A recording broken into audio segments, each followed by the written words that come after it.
नमस्कार प्यारे बच्चों, आज के इस वीडियो में हम केंद्रीय विद्यालय संगठन 2018 का जो सब्जेक्ट इंग्लिश का सॉल्यूशन जानते हैं। जो इंग्लिश में जो पोर्शन भाग एक में पार्ट वन में जो 10 नंबर की इंग्लिश आई हुई थी और पार्ट फर्स्ट में पहले इंग्लिश देखते हैं।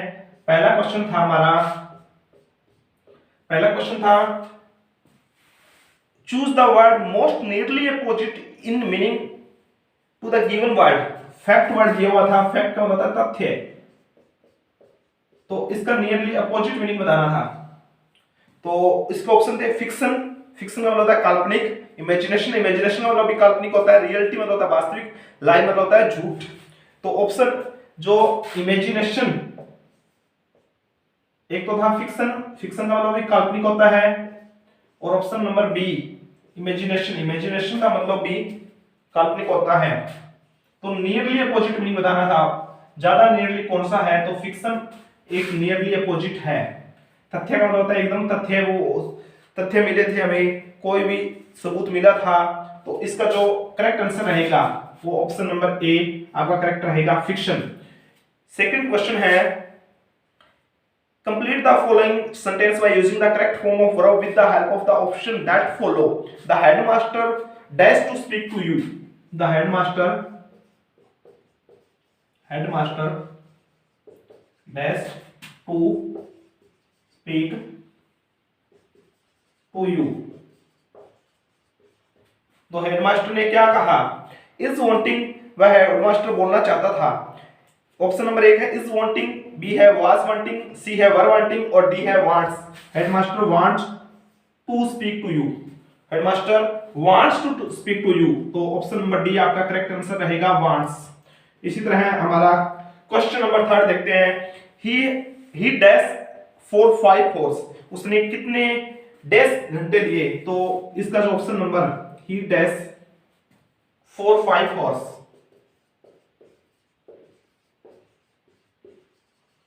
तो ऑप्शन एक था हमारा हैज बीन स्लीपिंग, वह कितने घंटे सोया। हैज बीन स्लीपिंग तो कंटिन्यूस में है।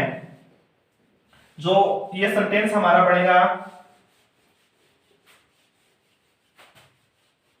Present perfect tense. Has been sleeping, must has been sleeping, was sleeping, had slept. तो ऑप्शन नंबर इसका जो ए आपका करेक्ट आंसर है, he has been sleeping for 5 hours, वह 5 घंटे तक सोता रहा।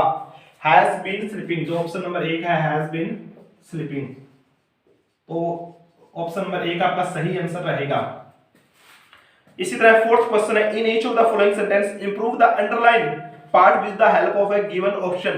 I shall have much pleasure in accepting your kind of invitation to dinner, कि मैं बहुत ज्यादा खुश हूं आपकी जो इनविटेशन है, आमंत्रण की, जो आपने डिनर के लिए मुझे आमंत्रित किया है, बुलाया है। तो इसमें क्या ऑप्शन गलत रहेगा? I shall have much pleasure, इस वर्ड में देखना है। फोर्थ क्वेश्चन जो हमारा है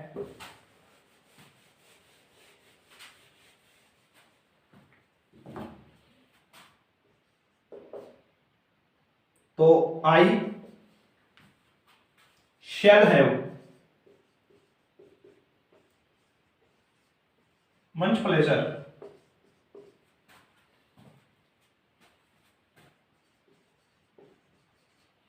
कि मैं बहुत ज्यादा प्लेजर हूं, खुश हूं in accepted your kind invitation to dinner.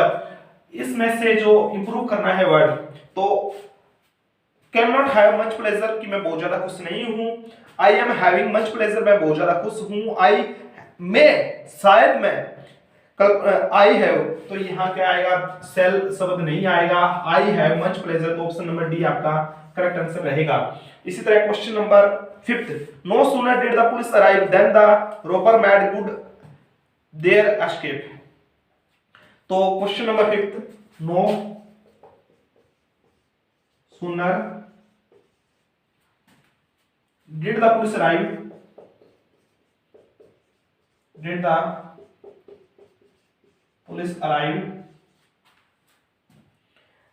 इस वर्ड में से हमें जो भी इंप्रूव होता है अंडरलाइन वर्ड, तो no sooner did the police arrive, कौन सा अगर गलत है तो पार्ट देखना है। पहला ऑप्शन है not sooner when the police arrive then the robber made good their escape, जब तक पुलिस पहुंची तो रोबर है, चोर है, वो चीजों को लेकर भाग चुके थे। ऑप्शन नंबर बी है no sooner did the police arrive, जल्द ही पुलिस नहीं पहुंच पाई। No sooner the police arrive, पुलिस नहीं पहुंच पाई। No sooner had the police arrive, तो ऑप्शन इसमें जो बी सही रहेगा, तो इसमें कोई भी जो पूरा वर्ड है बिल्कुल एकदम करेक्ट है। इसके बाद है the idiom given below is the follow by 4 possible meaning. Idiom दिया हुआ है, उसके 4 मीनिंग नीचे दिए गए हैं, उसके मीनिंग निकालने हैं। क्वेश्चन 6 है फिट्स एंड स्टार्ट। एक इडियम है fits and start. Question number 6 bye fits and start. Bye fits and start इसका जो मीनिंग बताना है, इरेगुलरली, अनियमित रूप से, सक्सेसफुली, सक्सेसफुल रूप से, सफलतापूर्वक, इनकम्प्लीटली, अपूर्ण, सडनली मतलब अचानक। बाय फिट्स एंड स्टार्ट का जो मीनिंग रहेगा बाय फिट्स एंड स्टार्ट। तो ऑप्शन नंबर 1 है इरेगुलरली। इरेगुलरली तो आपका करेक्ट आंसर रहेगा irregularly.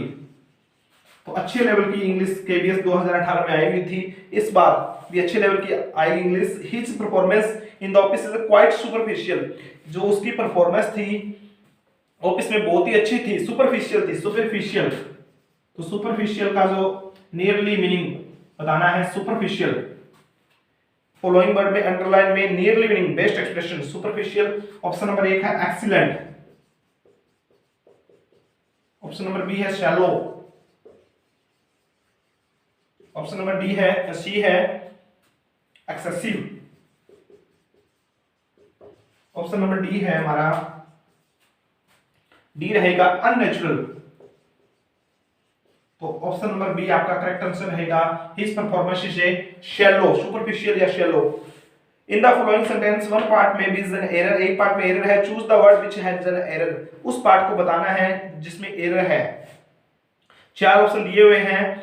It is the time that we spend that we send, it is the time that we send the answer to the query, it is the time when we send. तो option number B आपका correct answer रहेगा। तो B part में आना था when B, तो option number B, 8 question का option number B आपका गलत रहेगा। In the following item a word is followed by the 4, question number 9 और 10 एक जैसे हैं। Explanatory, choose the expression best describe in the word.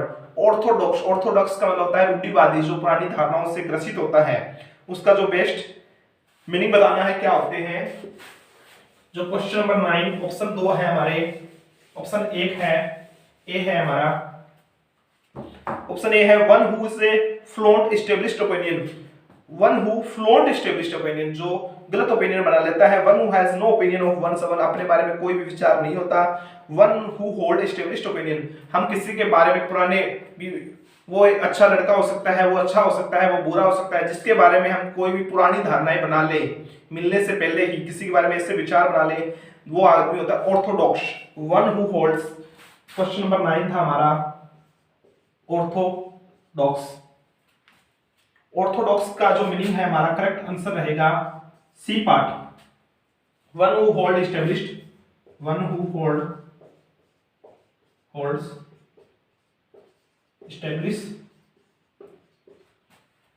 Established opinions, किसी के बारे में पुरानी धारणाएं बना लेना। ओपिनियन मतलब होता है विचार बना लेना। Question number 10 explicit, explicit EXPLICIT explicit, इसका करेक्ट आंसर बताना है। Drawing out a secret from somebody, कहीं से कोई सीक्रेट चीज निकालना। Comparison that is out of place, उस आउट ऑफ प्लेस के साथ तुलना करना। Statement that is absolutely clear, explicit का मतलब होता है एकदम क्लियर। तो statement that is absolutely clear, एक जो स्टेटमेंट है बिल्कुल एकदम स्पष्ट रूप से कह देना। स्टेटमेंट दैट इज एब्सोल्युटली, एकदम absolutely correct,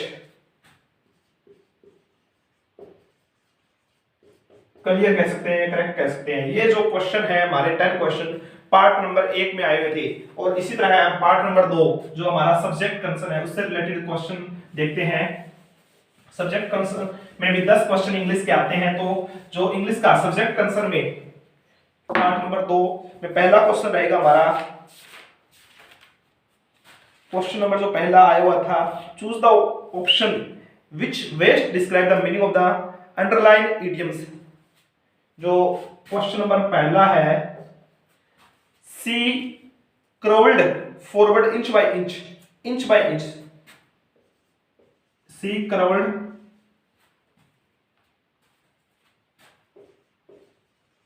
forward inch by inch का मीनिंग बताना है क्या होता है।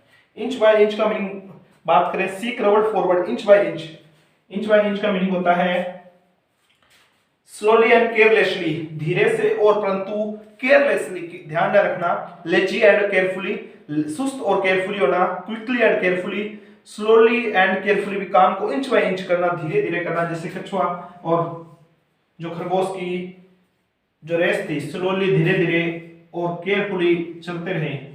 तो हमें जो केबीएस पीआरटी 2023 की हमारी 22 की तैयारी है वो हमें इंच बाय इंच, धीरे धीरे, इंच बाय इंच आज टीचिंग चैनल पे करवाई जाएगी, स्लोली और केयरफुली। बिल्कुल ध्यानपूर्वक आपको करनी है। इस बार वैकेंसी काफी अच्छी मात्रा में आई हुई है और कंपटीशन भी काफी अच्छे लेवल का है। तो क्वेश्चन नंबर जो सब्जेक्ट या इंग्लिश का जो पार्ट सेकंड था उसका पहले क्वेश्चन का आंसर रहेगा आंसर डी आपका करेक्ट आंसर रहेगा, slowly and carefully. Second question है choose the opinion which best express meaning of the underlined phrases in the given, who can say, who will turn up next, turn up का meaning बताना है, who can say उसने कहा who will turn next, वो turn up हो जाएगा next में, turn up का मीनिंग बताना है, turn up का बेस्ट एक्सप्रेशन बताना है। turn up का मीनिंग होता है withdraw निकाल देना, win जीतना, arrive, तो turn up का मतलब होता है arrive करना, पहुंचना, arrive का मतलब होता है पहुंचना। तो ऑप्शन नंबर सी आपका करेक्ट आंसर रहेगा। इसी तरह तीसरा क्वेश्चन देखते हैं, choose from the given option the word similar in the meaning in the froth का मीनिंग क्या होता है, जो मुलायम होता है, फ्रोथ मतलब होता है मुलायम या जिसको हम खींचते हैं, फोम। ऑप्शन नंबर इसका करेक्ट आंसर रहेगा फोम। तो ऑप्शन नंबर एक आपका सही रहेगा, choose the option to fill in the blanks with the correct form of a verb, where is my pen. Question number 4 देखते हैं पार्ट सेकंड का,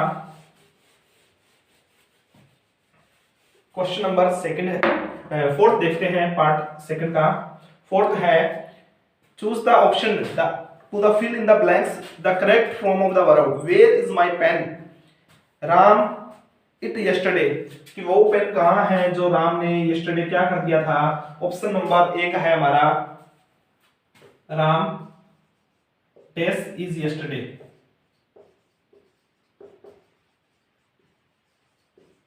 तो ऑप्शन नंबर एक है हमारा had lost, has lost, would lost. तो option number B आपका सही रहेगा, राम ने जो खो दिया था, लॉस्ट कर दिया था, लॉस्ट का मतलब था खोना।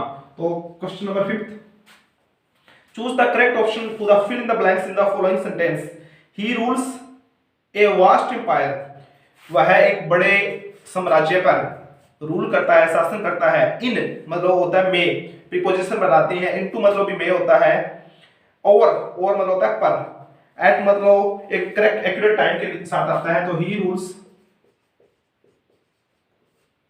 Dash a vast empire.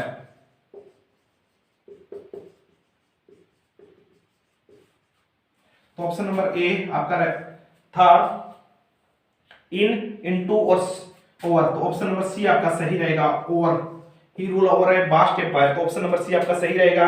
Question number 6 देखते हैं जो पार्ट सेकंड से हमारा 6th है हमारा, choose the option to fill in the blanks following sentence in the correct form of verb, we dash Ram and Shyam for many year, we have known, कि हम जान रहे हैं, जानते हैं। तो ऑप्शन नंबर क्वेश्चन नंबर 6 था हमारा we dash Ram and Shyam for many year, we dash Ram and Shyam for many year.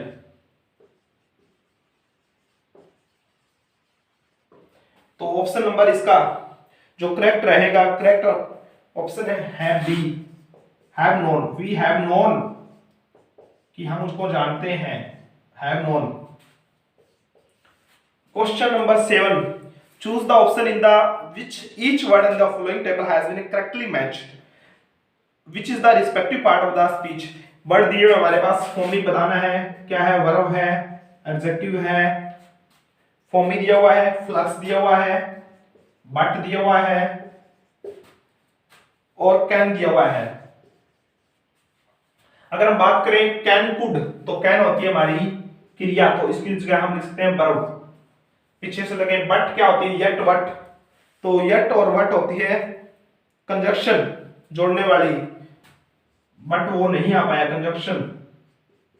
तो अगर हम देखें ऑप्शन नंबर एक है कंजक्शन, तो नहीं हो सकता, फॉर्मी को कंजक्शन नहीं कह सकते। ऑप्शन नंबर बी एडजेक्टिव, तो option number C verb, verb इसको वर्ब भी नहीं कह सकते, तो वो हम देखते हैं फॉर्मी है वो एक एडजेक्टिव है, नाउन और प्रोनाउन की जगह आते हैं, विशेषण है। फ्लक्स एक क्या है, नाउन है, क्रिया है, नाउन मतलब होता है संज्ञा है। तो ऑप्शन नंबर हमारा जो बी सही रहेगा। जो फॉर्मी वर्ड है वो एडजेक्टिव है, फ्लक्स वर्ड है वो नाउन है, बट है वो कंजक्शन है और जो कैन है वो वर्ब है। तो ऑप्शन नंबर बी आपका करेक्ट आंसर रहेगा। इसी के साथ हम question number 8, which of the following sentence in the following was I was offered a chair. तो सेंटेंस का प्रकार बताना है, वाक्य का प्रकार बताना है, सकर्मक वाक्य है या कर्मक, एक्टिव है या पैसिव है। क्वेश्चन नंबर 8 है which form of a sentence in the following, I was offered a chair, I was offered a chair. तो इसका मीनिंग बताना है क्या है। ये सेंटेंस का कौन सा पार्ट है, एक्टिव पार्ट है या पैसिव पार्ट, एक्टिव पार्ट है या passive part. I was offered a chair, chair का मुझे ऑफर किया गया, चेयर दी गई, तो ये पैसिव पार्ट है जिसको मैं अकर्मक क्रिया होती है, मुझे चेयर दी गई। तो इसी तरह 9th question, choose the correct option to fill in the blanks in the following. हमें बताना है आर्टिकल्स, आर्टिकल से भी एक क्वेश्चन आता है, इंपॉर्टेंट टॉपिक है आर्टिकल भी केबीएस के लिए। Sita has got, Sita has got dash nice smile. तो सीता हैज गॉट ए, तो आर्टिकल दो प्रकार की होती है, डेफिनेट आर्टिकल और इनडेफिनेट आर्टिकल। जो डेफिनेट आर्टिकल होती है वो दा होती है, तो दा कहां यूज होती है, जो डेफिनेट चीजें जो यूनिक होती है। Sita has got a. अब एन का प्रयोग कहां होता है, जो वोवल होते हैं ए ई आई ओ यू, या जहां स्वर की आवाज आती है वहां एन का प्रयोग हो जाता है, और जो डेफिनेट चीजें उनके लिए दा प्रयोग हो जाता है। Sita has got a nice smile, ये सिंपल वाक्य है तो ए का प्रयोग करेंगे। तो ऑप्शन नंबर हमारा ए सही रहेगा, ए में लिखा हुआ है A. Last question, choose from the given option the word nearly opposite meaning of the below. Popular, popular का मतलब होता है प्रसिद्ध, कोई भी चीज जो बहुत ज्यादा फेमस है, प्रसिद्ध है। उसने जो गिवन ऑप्शन है हमारे पास पार्ट सेकंड का जो 10th क्वेश्चन है, पॉपुलर, POPULAR। फर्स्ट क्वेश्चन है रा, बी है नोटोरियस,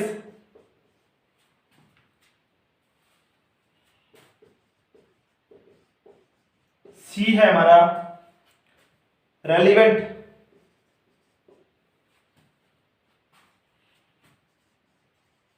रेलिवेंट, और डी ऑप्शन है हमारा प्रोमोटेड। तो पॉपुलर मतलब प्रसिद्ध चीज, तो नियरली अपोजिट मीनिंग बताना है। एंटोनियस वर्ड है नोटोरियस, वो जो प्रसिद्ध नहीं है बिल्कुल भी, उसको लो एक प्रसिद्ध चीज जो बहुत ज्यादा अच्छी है, अच्छी के लिए प्रसिद्ध, पॉपुलर का प्रयोग करेंगे। नोटोरियस मतलब क्यों खयात, जो बहुत ही ज्यादा खराब है। तो ऑप्शन नंबर बी आपका सही रहेगा। आज की इस वीडियो में हमने इंग्लिश के जो पार्ट 1 और पार्ट ए और बी में आए हुए थे 20 क्वेश्चन जाना। अगर आपको आंसर की सही लगी है, वीडियो सही लगी है, तो चैनल को लाइक शेयर एंड सब्सक्राइब करें। Thank you.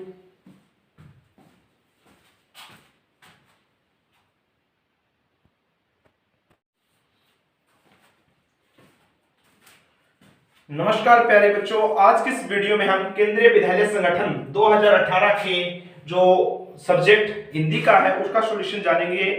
जो क्वेश्चन भाग नंबर 1 में और जो सब्जेक्ट कंसर्न है उसमें 10-10 नंबर की हिंदी आई है, 20 क्वेश्चन है, उनको जानेंगे। सबसे पहला क्वेश्चन हिंदी पोर्शन से सामान्य हिंदी का पहला क्वेश्चन था, निम्नलिखित विकल्पों में से सही वर्तनी वाले शब्द का चुनाव कीजिए जिसको सही बोला जा सकता है। पहला क्वेश्चन था जो केंद्रीय विद्यालय संगठन में आया हुआ था। ऑप्शन नंबर 1 है उज्जवल। उज्जवल को सही कैसे बोला जाएगा? उज्जवल एक शब्द है। ऑप्शन नंबर 1 था उज्जवल, उ दो आधे जय वैल है उज्जवल। और जो बी ऑप्शन था उज्जवल, उ एक आधा जय और पूरा जय वैल है। सी ऑप्शन था हमारा उ आधा जय वैल है उज्जवल। और डी ऑप्शन था हमारा उ पूरा जय और वैल उज्जवल। जो उज्जवल शब्द है मोस्ट इंपोर्टेंट शब्द है उज्जवल। जो करेक्ट आंसर होता है उ दो आधे जय और वैल उज्जवल। तो ऑप्शन नंबर 1 आपका करेक्ट आंसर रहेगा। इसके बाद जो सेकंड क्वेश्चन है, जल्दी चलो रेखांकित अंश में कौन सा विशेषण है? विशेषण क्या होता है? जो संज्ञा या सर्वनाम की विशेषता बताने वाले शब्द होते हैं वो विशेषण कहलाते हैं। अब प्रमाण बोधक वो प्रमाण नहीं है। अनिश्चयवाचक अनिश्चयवाचक विशेषण अनिश्चय नहीं है। अनिश्चयवाचक विशेषण या क्रिया विशेषण, ये जो ऑप्शन नंबर डी रहेगा ये क्रिया की विशेषता है कि जल्दी चलो, कोई भी कहीं चलना है, क्रिया विशेषण रहेगा, क्रिया की विशेषता रहेगी। तो ऑप्शन नंबर डी आपका सही आंसर रहेगा। क्वेश्चन नंबर सेकंड का ऑप्शन नंबर डी आपका करेक्ट आंसर रहेगा। इसी तरह तीसरा क्वेश्चन है, इनमें से कौन सा पर्वत का पर्यायवाची नहीं है, मतलब समानार्थक नहीं है? 3 समानार्थी हैं। ऑप्शन दे रखे हैं भूधर, भूधर मतलब भूमि, भूधर, नग, नभ, शेल। तो ऑप्शन नंबर 1 है हमारा भूधर। ऑप्शन नंबर बी है शेल। ऑप्शन नंबर सी है नभ, नभ मतलब आसमान होता है। ऑप्शन नंबर डी है ऑप्शन नंबर डी है नग। जो हमारा भूधर है, नभ है और नग है, तीनों ही पर्वत के समानार्थी होते हैं। जो शेल है, नभ है, भूधर, शेल और नग तीनों ही पर्वत के समानार्थी होते हैं। नभ मतलब होता है आसमान, आसमान के समानार्थी होते हैं। तो ऑप्शन नंबर सी हमारा सही रहेगा। इसी तरह हम फोर्थ क्वेश्चन देखते हैं, सुख चैन में समास कौन सा है? सुख और चैन, सुख और चैन दोनों ही महत्वपूर्ण है। तो इसी तरह हम इसका जो आंसर रहेगा, समास बहुत ही महत्वपूर्ण टॉपिक है। कर्मधारय समास, तत्पुरुष समास, द्विगु समास और द्वंद्व समास। कर्मधारय समास क्या होता है? जिस समास में दोनों ही पद प्रधान नहीं होते, तीसरा पद मिलकर प्रधान बनता है, कर्मधारय समास कहलाता है। तत्पुरुष समास जिसमें दूसरा पद प्रधान होता है, द्विगु समास जिसका पहला पद संख्यावाची होता है। तो इसमें दोनों ही पद प्रधान है, सुख और चैन, दोनों ही महत्वपूर्ण है, सुख चैन। तो ऑप्शन नंबर डी आपका द्वंद्व, द्वंद्व समास आपका सही रहेगा। द्वंद्व समास option number D, fourth question का ऑप्शन नंबर डी आपका सही रहेगा। इसके बाद है छाती पर सांप लौटना मुहावरे का सही अर्थ विकल्पों में से चुनिए। छाती पर सांप लौटना, क्वेश्चन नंबर जो 5th है वो है छाती पर सांप लौटना मुहावरे का सही अर्थ विकल्पों में से चुनिए। कष्ट पाना, किसी को किसी सिचुएशन में कष्ट पाना, भयभीत होना, डर जाना, साहस का कम होना। और ऑप्शन डी है क्वेश्चन नंबर जो हमारा 15 है, छाती पर सांप लौटना, छाती पर सांप लौटना। तो इसका जो आंसर सही रहेगा आंसर ऑप्शन नंबर डी, किसी से बहुत ज्यादा ईर्ष्या करना या नफरत करना, ईर्ष्या करना। इसी तरह देखते हैं क्वेश्चन नंबर 6 हिंदी पोर्शन का, परिक्रमा शब्द में कौन सा उपसर्ग है? उपसर्ग क्या होता है? किसी शब्द के आगे लगते हैं वो उपसर्ग कहलाते हैं, और जो किसी शब्द के पीछे लगते हैं वो प्रत्यय कहलाते हैं। तो परिक्रमा शब्द में कौन सा उपसर्ग है? ऑप्शन नंबर 1 है पै, ऑप्शन नंबर बी है मां, ऑप्शन नंबर है आ और ऑप्शन नंबर डी है प्री। प्री प्लस में कर्मा, परिक्रमा, प्री प्लस में कर्मा, परिक्रमा। इसका ऑप्शन नंबर आपका डी सही रहेगा। Option number D, pre plus में कर्मा, परिक्रमा। क्वेश्चन नंबर 17 देखते हैं, निम्नलिखित में से शुद्ध वाक्य कौन सा है? 3 शुद्ध है और 1 अशुद्ध है, वो चुनना है। इस बार फसल अच्छी होगी, तो ये एकदम करेक्ट वाक्य है बैठक का समय 4:10 होगा, करेक्ट वाक्य है। जब वर्षा होगी तब देखा जाएगा, करेक्ट वाक्य है। हम सब जा रहे हैं आप भी चलोगे, हम सभी जा रहे हैं। तो इसका जो option number D question number 7 में देखें तो ऑप्शन नंबर डी आपका सही रहेगा, वो गलत वाक्य है। यहां आना था हम सभी जा रहे हैं आप भी चलोगे।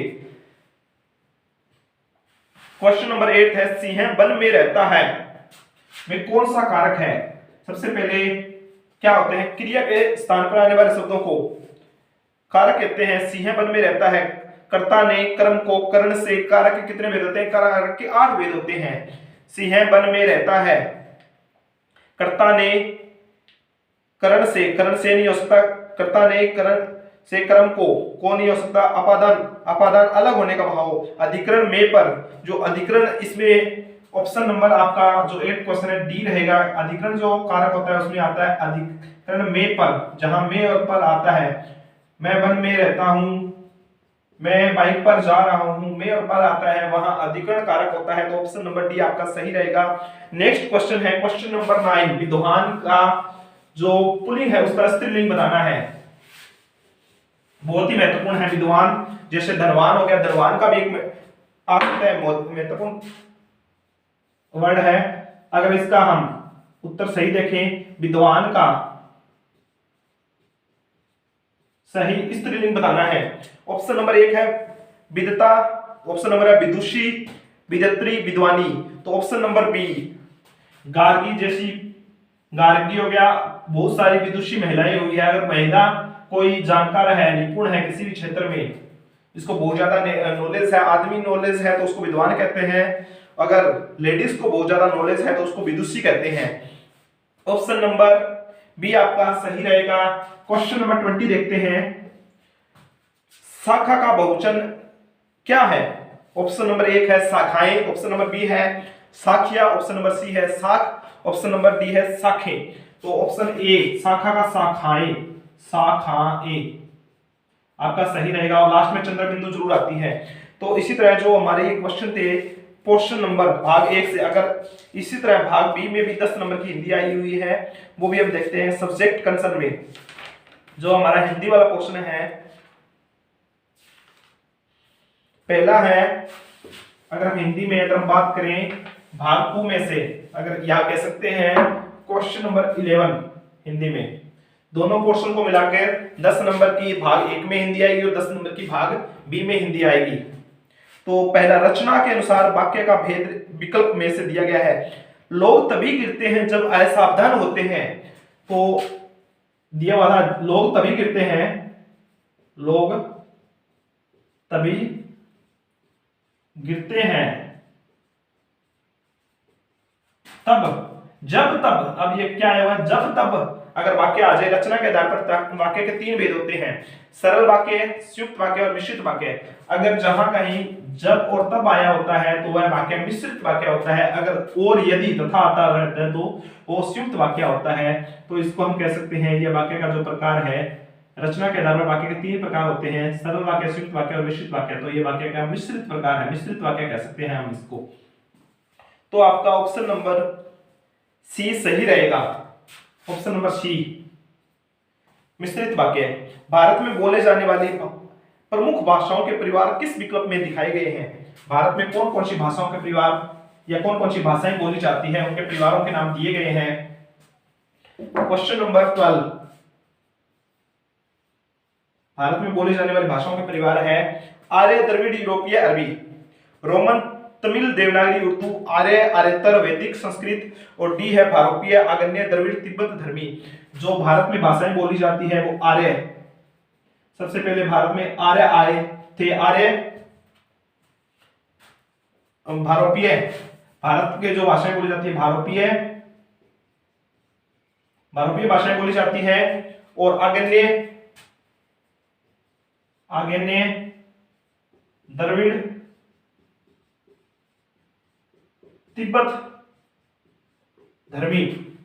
तिब्बत धर्मी। तो ऑप्शन नंबर डी आपका सही आंसर रहेगा। नेक्स्ट क्वेश्चन देखते हैं, इस मंदिर में लोग पीतांबर पहनकर पूजा करते हैं। उपरोक्त वाक्य में पीला है जिसका अंबर, श्री कृष्ण जी पीले हैं जिसके बस्तर, इसमें क्या बताया हुआ है, इस तीसरे को प्रधान बताया गया है। जिस समास में कोई तीसरा पद प्रधान बनता है, ना तो पहला पद प्रधान होता है ना दूसरा पद प्रधान होता है, हाँ तीसरा पद प्रधान होता है, तो वहां हम कह सकते हैं पीतांबर में कौन सा समास है, पीला है जिसका अंबर। उपमान उपमेय का भेद होता है, वहां तो होता है बहुब्रीहि समास जिसमें पीतांबर, पीतांबर शब्द में पीला है जिसका अंबर, तो वहां कर्मधारय समास होता है, धारे कर्मधारय समास होता है। ऑप्शन नंबर बी इसका सही आंसर रहेगा। इसी के साथ हम देखते हैं क्वेश्चन नंबर 14, हिंदी पोर्शन का 14। हमारे वीर सैनिक देश के लिए अपनी डैश है, उपरोक्त वाक्य के रिक्त स्थान के लिए उपयुक्त मुहावरा होगा। हमारे वीर सैनिक देश के लिए अपनी जान फूंक देते हैं, जान निकाल लेते हैं, जान लगा देते हैं, जान लेना। तो हमारे जो वीर सैनिक है वो देश के लिए अपनी जान फूंक लगाना, जान लगा देते हैं, जान हथेली पे लेके चलते हैं, जान लगाना, इस मुहावरे का करेक्ट आंसर रहेगा ऑप्शन नंबर सी। इसी के साथ हम देखते हैं क्वेश्चन नंबर 15 जो हिंदी पोर्शन से है। निम्नलिखित शब्दों का व्याकरणिक कोटियां किस विकल्प में ठीक ठीक प्रदर्शित होती है। जैसे हमें बताना है सुंदरता शब्द दिया हुआ है, सुंदरता शब्द दिया हुआ है, अपनाया शब्द दिया हुआ है, हमें बताना है ये संज्ञा है, सर्वनाम है, विशेषण है, क्रिया विशेषण है, आप शब्द दिया हुआ है, उष्ण शब्द दिया हुआ है। जो सुंदरता शब्द है वो किसी की विशेषता बता रही है, तो ये संज्ञा का प्रकार है, जिसमें अगर हम संज्ञा में भी देखें कौन सी है, तो इसमें जातिवाचक किसी गुण दोष बताने वाले को, तो सुंदरता है वो संज्ञा है, अपनाया क्रिया है, मोहन बहुत अच्छा है, आप बहुत अच्छे खेलते हो, तो ये संज्ञा के स्थान पर आने वाले शब्दों को सर्वनाम कहते हैं। तो आप है वो सर्वनाम शब्द है। जो उष्ण है, गर्म है, वो किसी की विशेषता है, तो ये विशेषण है। तो ऑप्शन नंबर हमारा जो डी है वो सही रहेगा इस क्वेश्चन के लिए। ऑप्शन नंबर जो सुंदरता है वो संज्ञा है, अपनाया है वो क्रिया है, सर्वनाम आप है उसको सर्वनाम कहते हैं, जो संज्ञा के स्थान पर आते हैं, जिनसे किसी काम के करने या होना पाया जाए उसे क्रिया कहते हैं। क्रिया के दो प्रकार होते हैं, सकर्मक और अकर्मक क्रिया। क्रिया को हम चेक कर सकते हैं जिसमें कर्म साथ होता है कि वो मोहन खेल रहा है, तो खेल रहा है तो सकर्मक क्रिया, और जो नहीं खेल रहा, कुछ काम नहीं हो रहा, मैं खेला, तो इसी तरह जो हमारा क्वेश्चन नंबर रहेगा 75 या 15 क्वेश्चन, तो डी ऑप्शन इसका सही रहेगा। इसके साथ क्वेश्चन नंबर 76, संस्कृत के जो शब्द उसी रूप में हिंदी में आए हो उन्हें क्या कहते हैं। एक तो रूप बदल के आए हैं उनको तद्भव शब्द कहते हैं, जो उसी रूप में आए हैं, जो तो संस्कृत के वो शब्द जो उसी रूप में हिंदी में आए हैं उनको तत्सम शब्द कहा जाता है, तत्सम शब्द कहा जाता है। संस्कृत के मूल शब्द जो उसी रूप में हिंदी में आ गए हैं उन्हें क्या कहा जाता है, उनको तत्सम शब्द कहा जाता है, और जो रूप बदल के आते हैं उनको तद्भव शब्द कहा जाता है।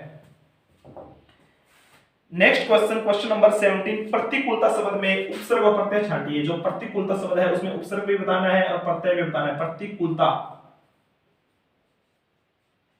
तो उपसर्ग क्या होता है, जो किसी शब्द के आगे लगता है। अगर हम उपसर्ग की बात करें तो प्रति है, उपसर्ग है प्रति, और प्रत्यय की बात करें तो ता इसमें प्रत्यय रहेगा, तो प्रतिकूलता शब्द में प्रति उपसर्ग रहेगा और प्रत्यय रहेगा ता। तो ऑप्शन नंबर जो हमारा बी करेक्ट आंसर रहेगा। 17 क्वेश्चन का जो ऑप्शन नंबर बी है सही रहेगा।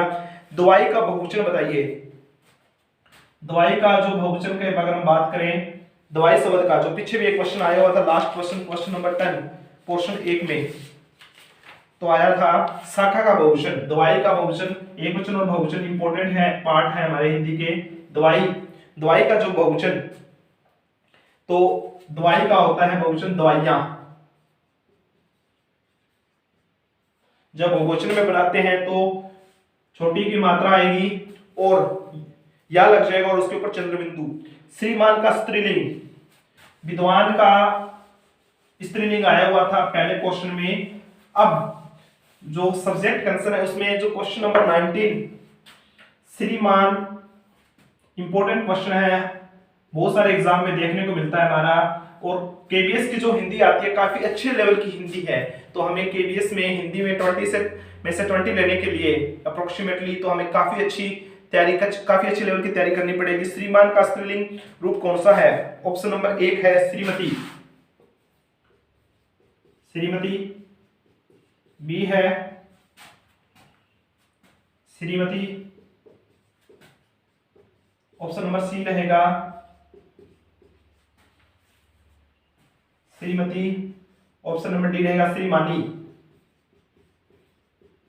तो ऑप्शन नंबर सी इसका सही रहेगा, श्रीमती शब्द आपका करेक्ट आंसर रहेगा। खड़ी बोली हिंदी में रचना करने वाले प्रथम कवि किसे माना जाता है?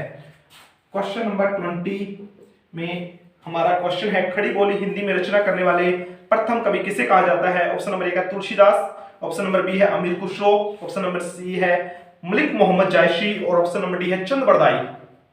जिसने पृथ्वीराज रासो लिखी थी, मोहम्मद गौरी ने पृथ्वीराज का देहांत किया था। पृथ्वीराज के दरबार में एक जो मेन इसका सारथी था वो चंद बरदाई था, लिखी थी। अगर हम बात करें खड़ी बोली में रचना करने वाले जो पहले कवि है वो है हमारे ऑप्शन नंबर 20 का करेक्ट आंसर रहेगा अमीर खुसरो, अमीर खुसरो। तो हमने इस वीडियो में हिंदी के 20 क्वेश्चन का सॉल्यूशन किया है। अगर वीडियो अच्छी लगी है तो चैनल को लाइक शेयर एंड सब्सक्राइब करें। Thank you.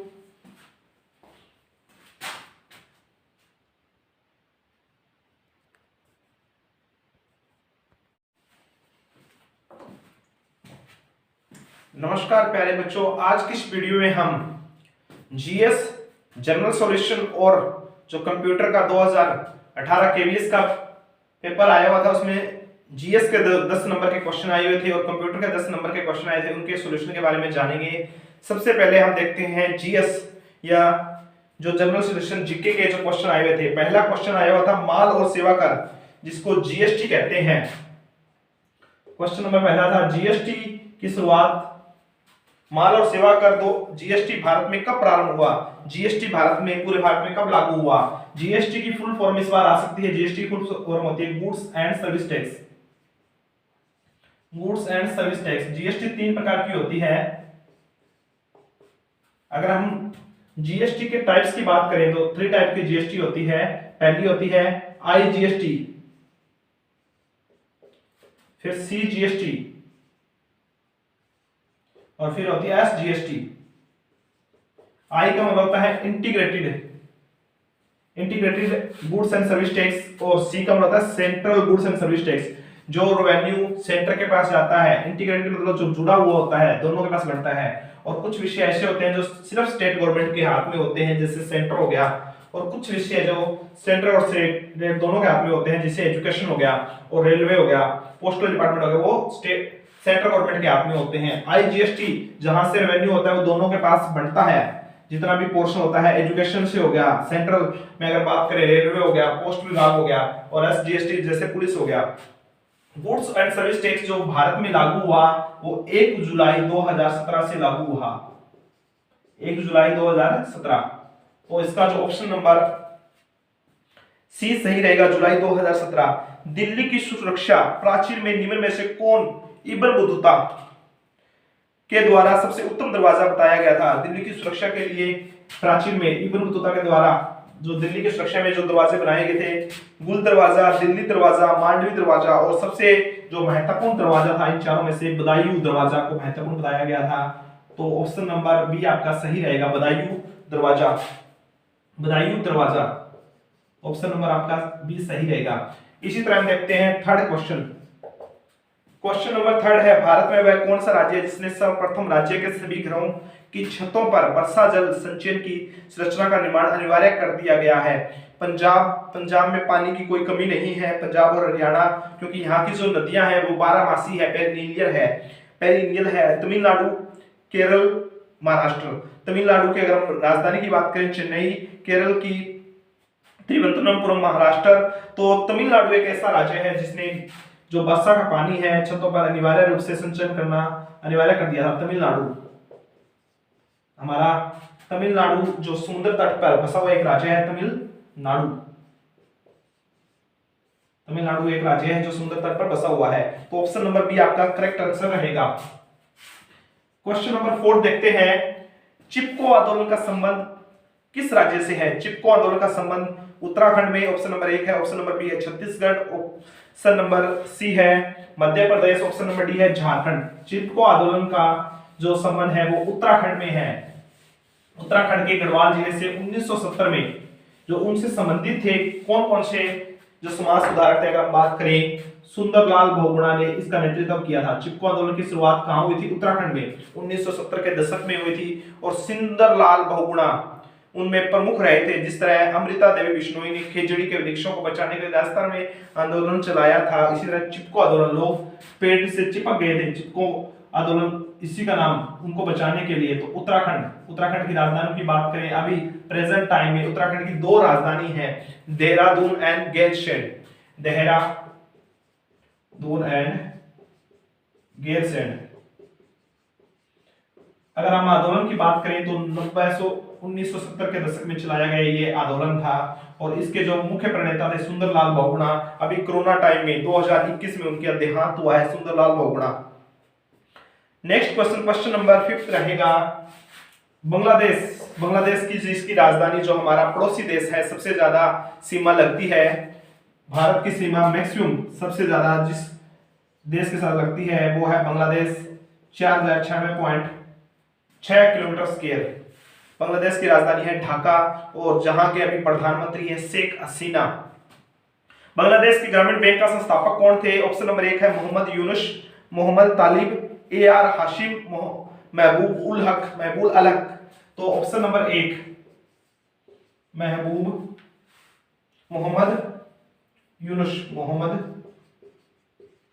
यूनुस जो थे बांग्लादेश के ग्रामीण बैंक के संस्थापक रहे मोहम्मद यूनुस। 2017 का ज्ञानपीठ सम्मान किसे प्रदान किया गया? ज्ञानपीठ पुरस्कार से किसे सम्मानित किया गया?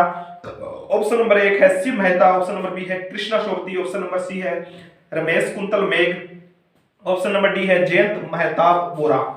तो जो ऑप्शन नंबर बी आपका सही रहेगा। 2017 का लिटरेचर के साहित्य में दिया जाने वाला एक बहुत ही महत्वपूर्ण पुरस्कार, भारत का ज्ञानपीठ पुरस्कार से सम्मानित हुए थे। ऑप्शन नंबर बी आपका करेक्ट आंसर रहेगा। कृष्णा शोभती से इस सम्मान से सम्मानित किया गया। कृष्णा शोभती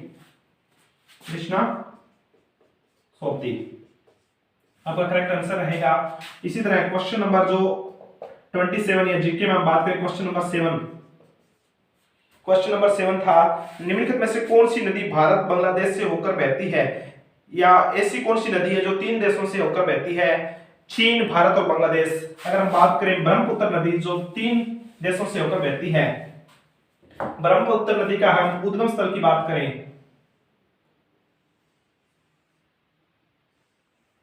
तो भारत में यहां चीन में यहां से चेमायुंगडू ग्लेशियर से ये निकलती है। चेमायुंगडू ग्लेशियर से होते हुए भारत के किस राज्य में? भारत के अरुणाचल प्रदेश में प्रवेश करती है और फिर यहां भारत में बांग्लादेश में आके गिर जाती है। तो चीन, भारत और बांग्लादेश में बहने वाली नदी उसको क्या नाम है? ब्रह्मपुत्र नदी। बांग्लादेश। चीन की राजधानी कौन सी है? बीजिंग। भारत की राजधानी है नई दिल्ली और बांग्लादेश की है ढाका। अगर हम मुद्रा की बात करें, चीन की मुद्रा है युआन, बांग्लादेश की मुद्रा है टका और भारत की मुद्रा है रुपया। ऐसी कौन सी नदी है जो 3 देशों से बहती है? चीन, भारत और बांग्लादेश। तो ऑप्शन नंबर डी आपका सही रहेगा, ब्रह्मपुत्र एक ऐसी नदी है जो 3 देशों से होकर बहती है, ब्रह्मपुत्र। तो ऑप्शन नंबर डी आपका करेक्ट आंसर रहेगा। निम्नलिखित में से क्वेश्चन नंबर 8, निम्नलिखित में से कौन सा अवक्षेपण या वर्षण के रूप नहीं है? वर्षण का रूप नहीं है, वर्षा के रूप में नहीं होता। क्वेश्चन नंबर जो हमारा 8 रहेगा, ऑप्शन नंबर 1 है सहिमवृष्टि, ऑप्शन नंबर बी है कर्कापात, ऑप्शन नंबर सी है निरपेक्ष आर्द्रता, ऑप्शन नंबर डी है वृष्टि। जो निरपेक्ष आर्द्रता है वो वर्षण का रूप नहीं है, निरपेक्ष आर्द्रता, निरपेक्ष आर्द्रता।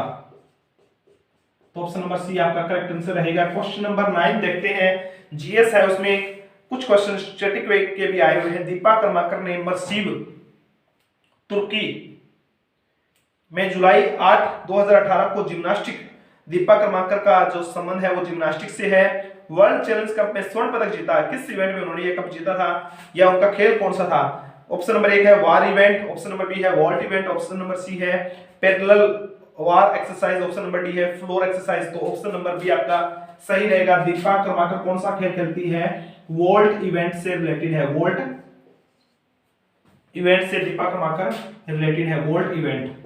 तो ऑप्शन नंबर बी आपका करेक्ट आंसर रहेगा। क्वेश्चन नंबर 10 इसी के साथ लास्ट क्वेश्चन जो हमारा जीके का जो 2018 के बीस में आया हुआ था, निम्नलिखित में से किस देश ने 2018 में एशियाई खेलों की मेजबानी की थी? जो एशियाई खेल जो दो ओलंपिक के बीच में होता है, जो ओलंपिक 2020 में हुआ था, अब 2022 में हुआ है एशियाई खेल। तो एशियाई खेल में 2018 में किसने मेजबानी की थी? तो इंडोनेशिया, इंडोनेशिया की राजधानी जकार्ता, इंडोनेशिया जो द्वीपों पर बसा हुआ देश है और एशिया महाद्वीप में है, भारत के दक्षिण में स्थित देश है। इंडोनेशिया ने 2018 एशियाई खेलों की मेजबानी की थी। जो ये क्वेश्चन बहुत ही मिले जुले क्वेश्चन थे, जो स्टैटिक जीके और करंट जीके के।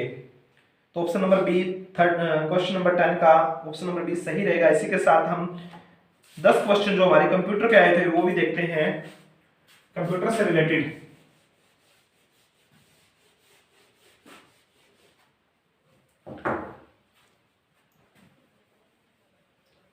क्वेश्चन नंबर जो पहला आया हुआ था हमारा कंप्यूटर से रिलेटेड,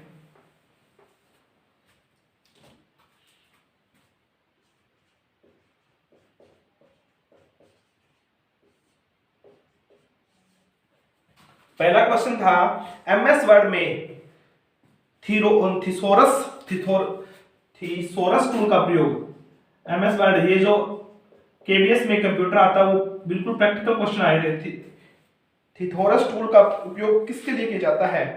तो एक है वर्तनी के लिए, बी है समानार्थी या विलोम शब्द के लिए, सी है वाक्य में सुधार के लिए, सेंटेंस में सुधार के लिए, डी है व्याकरण विकल्प के लिए। तो ऑप्शन नंबर बी समानार्थी तथा विलोम शब्द, थीसोरस टूल का प्रयोग समानार्थी, सिनोनिमस तथा एंटोनिमस वर्ड के लिए थी। तो थीसोरस टूल का प्रयोग करके हम किसी भी शब्द के सिनोनिमस और एंटोनिमस वर्ड जान सकते हैं, समानार्थी व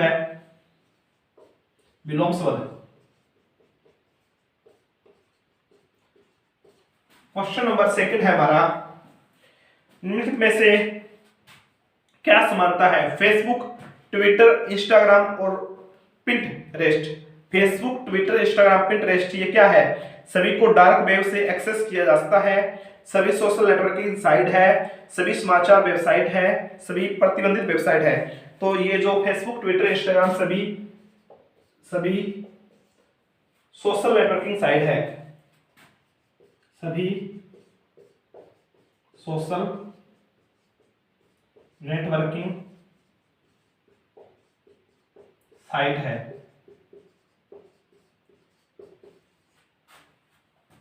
इसके बाद नेक्स्ट क्वेश्चन देखते हैं, कृत्रिम ज्ञान निम्नलिखित में से किसके लिए विज्ञान तथा इंजीनियरिंग है? ऑप्शन नंबर बी जो क्वेश्चन नंबर 2 है उसका सही रहेगा। जो कृत्रिम ज्ञान है, आर्टिफिशियल नॉलेज है, किसके लिए विज्ञान तथा इंजीनियर है? बुद्धिमत्तापूर्ण मशीनें बनाने के लिए, मानव की तरह सोचने वाले कंप्यूटर बनाने के लिए निम्नलिखित में से कौन सा विकल्प सही है? ऑप्शन नंबर 1 है विकल्प बी सिर्फ सही है, ऑप्शन नंबर बी है ए और बी दोनों सही है, ऑप्शन नंबर ए और बी दोनों कोई नहीं है, गलत है, डी है मानव की तरह। जो कृत्रिम ज्ञान होता है, आर्टिफिशियल नॉलेज होता है, वो इंजीनियरिंग में मानव की तरह सोचने वाले कंप्यूटर बनाने के लिए निम्नलिखित में से सही है, मानव की तरह सोचने वाले कंप्यूटर बनाने में। तो ऑप्शन नंबर डी आपका सही रहेगा, मानव की तरह है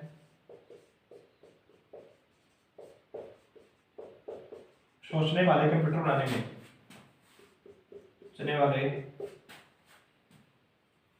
मानव की तरह सोचने वाले जो आर्टिफिशियल ज्ञान होता है वो गलत रहता है। कौन सा सही है? तो बुद्धिमत्तापूर्ण मशीनें बनाने में, ऑप्शन नंबर डी है हमारा ए सही रहेगा। बुद्धिमत्ता पूर्वक जो आर्टिफिशियल ज्ञान है भी ऐसी मशीनें बनाए जो सही और गलत की पहचान कर सके और उसके अकॉर्डिंग कार्य कर सके। तो डी अपना ऑप्शन सही रहेगा। इसी तरह फोर्थ क्वेश्चन, निम्नलिखित में से कौन सा font effect MS PowerPoint font dialog box में उपलब्ध नहीं है? कौन सा उपलब्ध नहीं है? शेडो। क्वेश्चन नंबर जो फोर्थ है वो है डायलॉग बॉक्स में उपलब्ध नहीं है shadow, underline, strike through, emboss. जो option number B strike through वो डायलॉग बॉक्स में अपीयर उपलब्ध नहीं है। तो option number B strike through आपका करेक्ट आंसर रहेगा।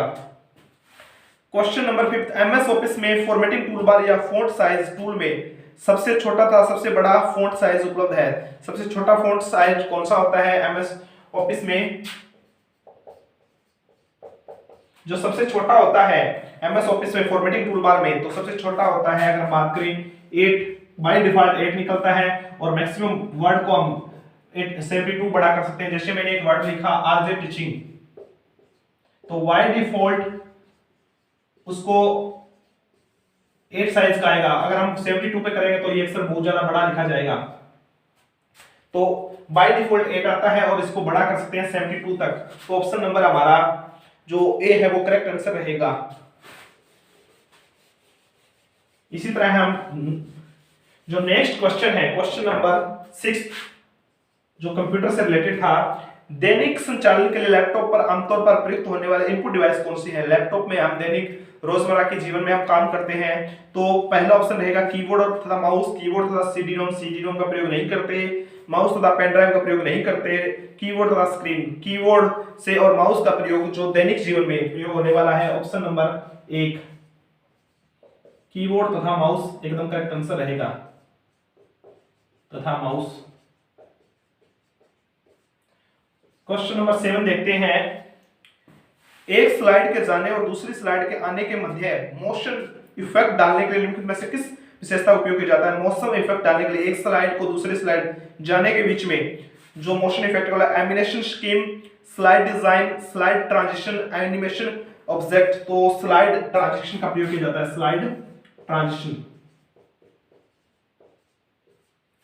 स्लाइड ट्रांजिशन का प्रयोग किया जाता है।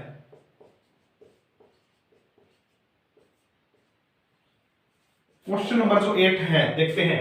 क्वेश्चन नंबर 7 का सी ऑप्शन सही रहेगा। क्वेश्चन नंबर 8 है, निम्नलिखित में से कौन सी भारतीय आईटी कंपनी है, इंफॉर्मेशन टेक्नोलॉजी कंपनियां हैं? इंटेल तथा एचसीएल तथा टीसीएस, डेल तथा टीसीएस, इंटेल तथा विप्रो। इंटेल विदेशी कंपनी है, डेल भी विदेशी कंपनी है और विप्रो भी विदेशी कंपनी है। तो ऑप्शन नंबर बी एचसीएल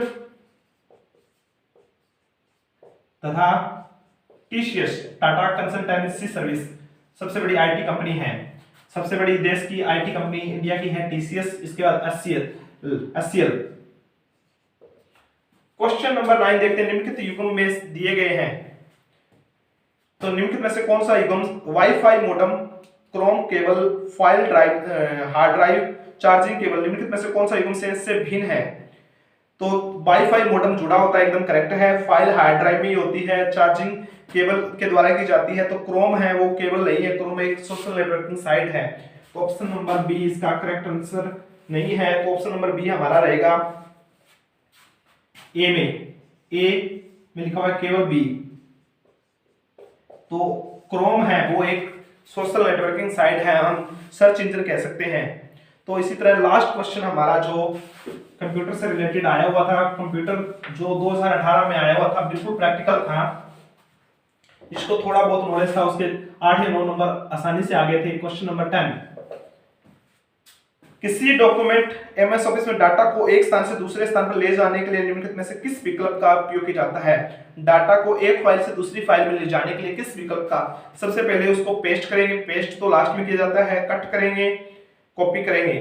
तो सबसे पहले उस ऑब्जेक्ट को जो दिया हुआ है option number B cut and paste, cut व पेस्ट भी कर सकते हैं, कॉपी और पेस्ट भी कर सकते हैं। तो ऑप्शन अकॉर्डिंग टू जो ऑप्शन दिए हुए थे कट व पेस्ट दिया हुआ था, कट व पेस्ट आपका सही रहेगा। आज की इस वीडियो में हमने general science, general studies, GK के और जीएस के और जो कंप्यूटर के हैं 20 क्वेश्चन देखे। आगे आने वाली वीडियो में हम और भी सॉल्यूशन है वो करेंगे। Thank you.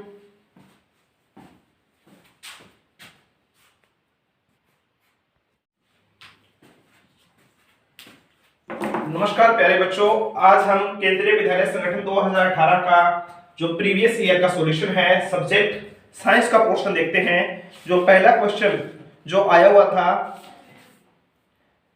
समय t बराबर 0 पर किसी स्कूटर का वेग, जो टाइम है वो t बराबर 0 है और स्कूटर का वेग है वो वेलोसिटी है। साइंस का पहला क्वेश्चन आया हुआ था, सॉल्यूशन देखते हैं। t बराबर है 0, जो वेग है वेलोसिटी है, इनिशियल वेलोसिटी वो 21 मीटर प्रति सेकंड है। इसकी गति 50 सेंटीमीटर स्क्वायर की दर से कम हो रही है। 4 सेकंड के अंतर में वह स्कूटर कितनी दूरी तय करेगा? जो हमारे स्पीड एंड मोशन के चाल और दूरी के जो सूत्र हैं, स्पीड एंड मोशन के हम देखते हैं 3 सूत्र हैं। s = ut + half at square. पहला जो सूत्र है b = u + at। दूसरा जो है b² - u² = 2as। तीसरा है s = u t + half at²। इनमें से देखते हैं कौन यूज होता है। इनिशियल वेग कितना है हमारा? इनिशियल वेग रहेगा u, इनिशियल वेग है 21 मीटर प्रति सेकंड। जो डिसेलेरेशन हो रहा है, मतलब जो एक्सेलरेशन है वो कम हो रहा है। एक्सेलरेशन की बात करें 50 सेंटीमीटर स्क्वायर। अगर सेंटीमीटर को मीटर में लेके जाएंगे तो क्या करेंगे हम? 100 से पहले 6 मिनट में कन्वर्ट करेंगे, 100 से डिवाइड करेंगे तो 1/2 मीटर पर सेकंड स्क्वायर। और टाइम जो रहेगा 4 सेकंड। अब देखते हैं जो कौन सी इक्वेशन यूज होगी। b = u + at। v नहीं है हमारे पास, दोनों में v नहीं है। जो इक्वेशन नंबर 3 यूज करेंगे, इक्वेशन नंबर 3 में क्या निकालना है? हमें कुल दूरी निकालनी है, s निकालना है। t बराबर क्या है? u की वैल्यू हमारी रहेगी इनिशियल वेलोसिटी 21 और जो t रहेगा वेग। 4 सेकंड के अंत में जो कितना रहेगा? तो 4 सेकंड पहले 0 था इनिशियल में और इनिशियल वेलोसिटी इतनी थी, तो टाइम हमारा बाद में टाइम हो जाएगा 4 सेकंड के बाद में कितना रहेगा? तो 21 को मल्टीप्लाई करेंगे 4 से, प्लस में हाफ a की वैल्यू कितना है? एक्सेलरेशन कितना है? क्योंकि वो हम क्या कर रहे हैं, एक्सेलरेशन स्पीड है वो कम हो रही है, तो अगर एक्सेलरेशन स्पीड कम हो रही है तो इसको एक्सेलरेशन को नेगेटिव में लेंगे। हाफ a t कितना है? t का स्क्वायर कर देंगे, मतलब 4 का स्क्वायर। 21 को 4 से मल्टीप्लाई करेंगे 84 आएगा, प्लस माइनस 1/2 को 1/2 से करेंगे 1/4, मल्टीप्लाई 4 का स्क्वायर होता है 16। तो पहले स्क्वायर को इसको सॉल्व करेंगे, 84 माइनस में 4, तो कुल मिलाकर 80 जो मीटर है, जो डिस्टेंस कवर करेगा जो हमारा स्कूटर है, स्कूटर का जो कुल डिस्टेंस रहेगा वो 80 मीटर रहेगा। जो ऑप्शन नंबर 1 आपका सही आंसर है। इसी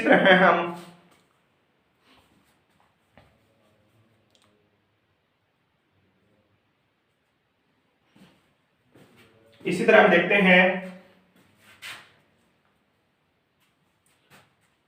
क्वेश्चन नंबर 2। सोडियम के सही इलेक्ट्रॉनों का विवरण दीजिए। सोडियम अगर हम बात करें साइंस में, क्वेश्चन नंबर जो 2 था हमारा, सोडियम के इलेक्ट्रॉनों का सही विवरण दीजिए। सोडियम का अगर हम एटॉमिक नंबर की बात करें, सोडियम का जो एटॉमिक नंबर है वो 11 है। सोडियम का एटॉमिक नंबर 11 है। तो इलेक्ट्रॉनिक कन्फिग्रेशन की बात करें 281, क्योंकि पहले सेल में k सेल में कितने आ सकते हैं? 2 इलेक्ट्रॉन आ सकते हैं, k Al तो 281। अगर अगली बार संयोजकता भी आ सकती है। वैलेंसी की बात करें तो इसकी वैलेंसी रहेगी +1 रहेगी सोडियम की। तो ऑप्शन नंबर हमारा ए सही रहेगा। सेकंड का भी। संतृप्त एसिडिक हाइड्रोकार्बन यौगिक होते हैं जो भी अल्केन श्रेणी से है। अल्केन मतलब जिसमें सिंगल बॉन्ड होते हैं वो होते हैं सैचुरेटेड संतृप्त, और जिनमें डबल और ट्रिपल बॉन्ड होते हैं वो होते हैं अनसैचुरेटेड। तो संतृप्त हाइड्रोकार्बन की अगर हम बात करें तो वो रिलेटेड रहेंगे ब्यूटेन, बेंजीन, साइक्लोहेक्सेन और एथीन। जो ऑप्शन नंबर इसका ए है वो सही रहेगा, ब्यूटेन से रहने से ब्यूटेन। इसी तरह क्वेश्चन नंबर 4 देखते हैं। क्वेश्चन नंबर 4 है, काफी अच्छे लेवल की साइंस आई हुई है, 9th और 10th क्लास से साइंस आई है। कोई पिंड दो क्रमांक समान दूरियों v1 और v2 चालों द्वारा तय करता है, इस पिंड की औसत चाल क्या कीजिए। अगर हम औसत चाल की बात करें, औसत चाल निकालने का जो फार्मूला होता है, कुल तय की गई दूरी, कुल तय दूरी और कुल टाइम, कुल लिया गया समय, कुल लिया गया समय,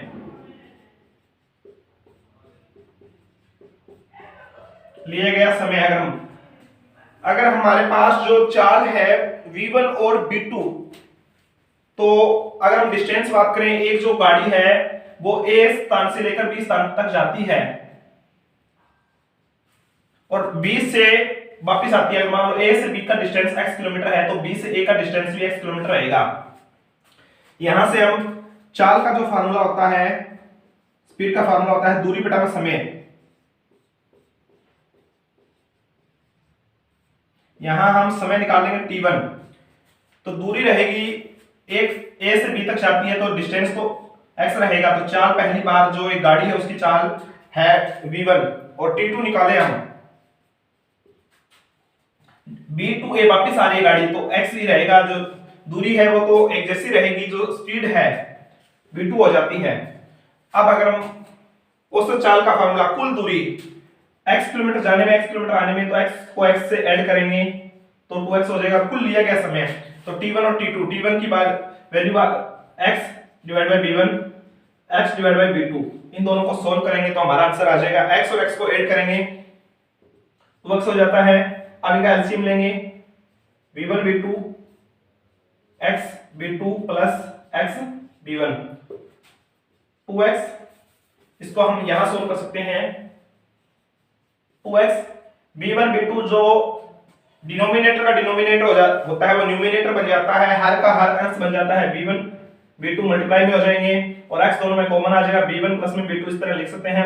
x से x कैंसिल हो जाएगा तो हमारा ऑप्शन रहेगा 2b1 b2 b1 plus b2।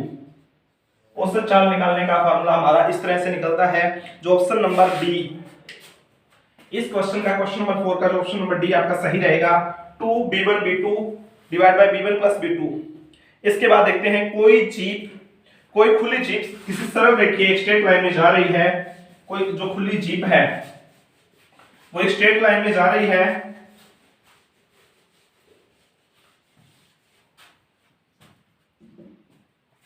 कोई खुली जीप किसी सरल रेखीय पथ पर एक समान वेग से गतिमान है। एक जो इसकी स्पीड है वो एक जैसी है। आगे की सीट पर एक बैठा व्यक्ति किसी गेंद को ऊर्ध्वाधर ऊपर उछालता है। कुछ समय पश्चात वह गेंद क्या होगा, उसके हाथ में गिरती है, जीप को पिछली वाली सीट पे गिरती है, जीप की पिछली सीट पर गिरती है।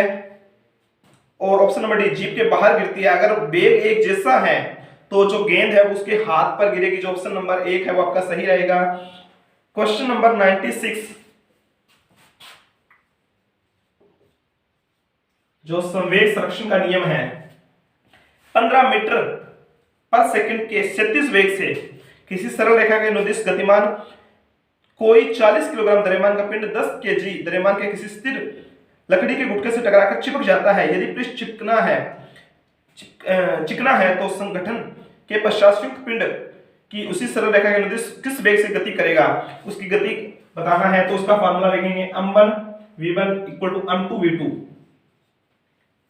संवेग संरक्षण का नियम है कि जो पहले का जो मास है और वेलोसिटी है, संवेग का फार्मूला होता है, मोमेंटम का फार्मूला होता है मास इनटू वेलोसिटी, और m1 v1 = m2 v2 equal रहेगा। जो पहला जो मास है 15 मीटर प्रति सेकंड के 37 वेग से, जो v1 पहली जो वेलोसिटी है वो रहा है 15 मीटर प्रति सेकंड, एक जो पिंड है उसका m1 मास, जो पहला मास है वो कितना है 40 किलोग्राम का जो मास है, तो m1 की वैल्यू रहेगी 40 केजी। अब वो कह रहा है अनुदिश जा रहा है तो पिंड 10 किलोग्राम की किसी स्थिर लकड़ी के गुटके से टकराकर चिपक जाता है, तो m2 जो मास सेकंड रहेगा 40 + 10 तो 50 केजी हो जाएगा। तो b2 निकालना है हमारे तो M1 V1 equal to M2 V2। M1 है हमारा 40, V1 है हमारा 15 इक्वल टू M2 जो 50 है और V2 है वो हमें निकालना है। तो वो किस वेग से जाएगा, अगर हम दोनों को सोल्व करते हैं, एक जीरो से एक जीरो कैंसिल हो गई, 5 की टेबल 1 पे 5 की टेबल 3 पे, तो हमारा जो वेग रहेगा V2 रहेगा वो 12 मीटर पर सेकंड के रफ्तार से वो जाएगा। तो ऑप्शन नंबर सी है वो आपका करेक्ट रहेगा। ऑप्शन नंबर सी आपका आंसर सही रहेगा।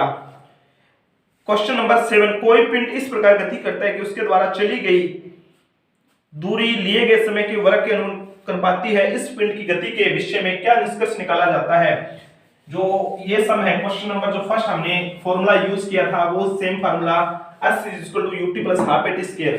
क्वेश्चन नंबर 7 में अगर हम बात करें, इस सम में दिया हुआ s = ut प्लस में हाफ एट स्क्वायर, इस फॉर्मूला का यूज करेंगे हम। ये कह रहा है कोई पिंड एक प्रकार इस प्रकार गति करता है कि उसके द्वारा चली गई दूरी समय के वर्ग के अनुपाती है, डायरेक्टली प्रोपोर्शनल है समय के वर्ग के। तो इस पिंड की गति के विषय में आप क्या कह सकते हो? तो इसमें टाइम है, इनिशियल नहीं दे रखा, इनिशियल 0 है, तो s = 0 × t प्लस में जो टाइम है वो अनुपाती है, डायरेक्टली प्रोपोर्शनल है स्क्वायर के वर्ग के। तो अगर हमारा कब रहेगा, अब हमारी बात आती है सिर्फ पिंड का त्वरण के विषय में, एक्सेलरेशन के। पिंड शून्य त्वरण से गतिमान है, शून्य त्वरण है तो डायरेक्टली प्रोपोर्शनल स्क्वायर के नहीं हो सकता, तो शून्य त्वरण नहीं आएगा आपका। ऑप्शन नंबर, पिंड का त्वरण नियत कर दिया जाए, अगर हम इसका त्वरण नियत फिक्स कर देते हैं, कांस्टेंट कर देते हैं, ऑप्शन नंबर सेकंड है, पिंड का त्वरण नियत कर दिया जाए तो वो एक समान गति से या डायरेक्टली प्रोपोर्शनल हो जाएगा स्क्वायर के। तो ऑप्शन नंबर बी, पिंड का त्वरण नियत, पिंड का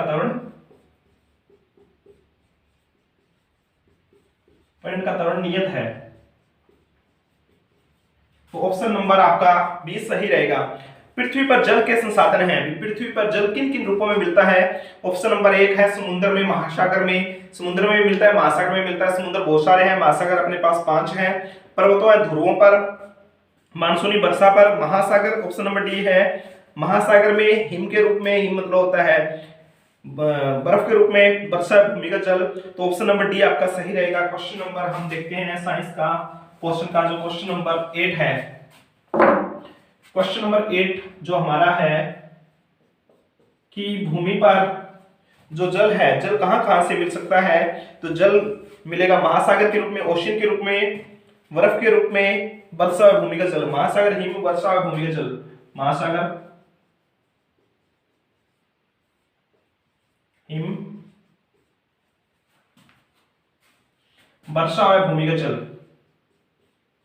वर्षा है भूमिगत जल के रूप में हमें जल मिलेगा। क्वेश्चन नंबर 99, इनमें से कौन सी रबी की फसल नहीं है? अगर हम फसलों के बारे में बात करें, इंडिया में जो सीजन के बारे में बात करें, तो फसलों के 3 प्रकार होते हैं, खरीफ की फसल, रबी की फसल और जायद की फसल। अगर हम अलग अलग क्रॉप के अलग अलग सीजन होते हैं, अगर हम बात करें खरीफ की फसल की, खरीफ की फसलों की बात करें, खरीफ की फसल जून जुलाई में बोई जाती है और अक्टूबर नवंबर में काट ली जाती है। अगर हम क्वेश्चन इस प्रकार आ सकता है कि जो खरीफ की फसल है वो कौन से महीने में बोई जाती है? जून जुलाई में इस बार आ सकता है क्वेश्चन, बोई जाती है। और बोने का समय और हार्वेस्टिंग, काटने का समय कौन सा है? काटने का समय, अगर हम खरीफ के फसल की कटाई की बात करें तो अक्टूबर नवंबर के महीने में खरीफ की फसल को काट लिया जाता है, अक्टूबर नवंबर। इसी तरह रबी की फसल की बात करें, जो अभी फसल चल रही है वो रबी की फसल चल रही है, जो नवंबर दिसंबर में बोई जाती है।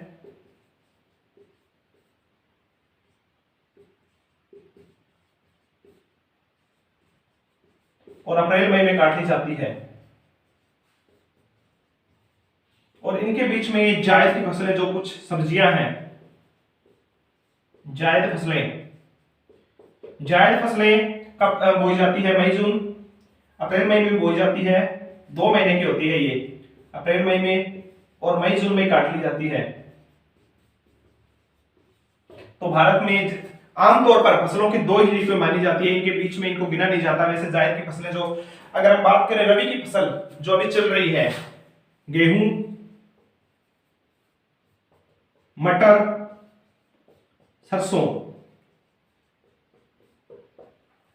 अगर हम खरीफ की फसलों की बात करें, खरीफ में कपास कह सकते हैं, ग्वार कह सकते हैं, काले चने कह सकते हैं। जो ये फसलें हैं वो हमारी खरीफ की फसलें हैं। तो ऑप्शन नंबर आपका सही रहेगा, ऑप्शन नंबर सी। कौन सी रबी की फसल नहीं है, मतलब वो खरीफ की फसल है, तो ऑप्शन नंबर इसका सी आपका सही रहेगा। नेक्स्ट क्वेश्चन है, कौन सा भोजन तुरंत ऊर्जा देता है? भोजन से हमें क्या क्या मिलता है? भोजन से हमें कार्बोहाइड्रेट, वसा, प्रोटीन, मिनरल्स। इनमें से कौन सा जो भोजन है वो हमें क्विक एनर्जी देता है? जो भोजन हमें क्विक एनर्जी देता है, ऑप्शन नंबर एक है भोजन जिसमें कार्बोहाइड्रेट अधिक हो, भोजन जिसमें वसा अधिक हो, भोजन जिसमें विटामिन अधिक हो। विटामिन हमें बीमारियों से बचाता है, ऊर्जा नहीं देता। विटामिन की खोज भी अलग अलग हम वैज्ञानिक नाम में जानेंगे। इसके बाद भोजन जिसमें प्रोटीन अधिक हो। तो ऑप्शन नंबर एक आपका सही रहेगा। क्विक एनर्जी हमें देता है, तुरंत एनर्जी देने वाला होता है कार्बोहाइड्रेट, और ज्यादा एनर्जी हमें मिलती है फैट से, वसा से। और जो एक्स्ट्रा वसा होता है हमारे भोजन में, हमारे शरीर में किस फॉर्म में रहता है? स्टोर ग्लाइकोजन के रहता है। जो जीव जंतु होते हैं उनमें जो एक्स्ट्रा वसा होती है, एनर्जी, वो किस फॉर्म में स्टोर रहती है? ग्लाइकोजन में। और पौधों में जो एक्स्ट्रा एनर्जी होती है वो स्टार्च की फॉर्म में। इस बार क्वेश्चन आ सकता है, मनुष्य में जो एनर्जी होती है किस फॉर्म में ग्लूकोज बनता है? ग्लूकोज से ग्लाइकोजन, ग्लूकोज से वो ग्लाइकोजन में कन्वर्ट हो जाता है मनुष्य में, अगर बात करें जीव जंतु में। और पेड़ पौधों में जो एनर्जी होती है वो किस फॉर्म में?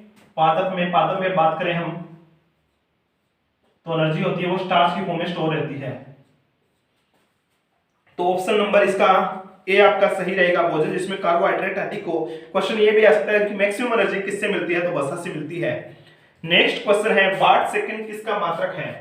Question number 101। अगर हम बात करें पावर या शक्ति,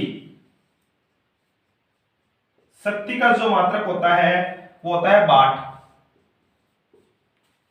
तो शक्ति क्या होती है पावर का? अगर हम फॉर्मूले की बात करें,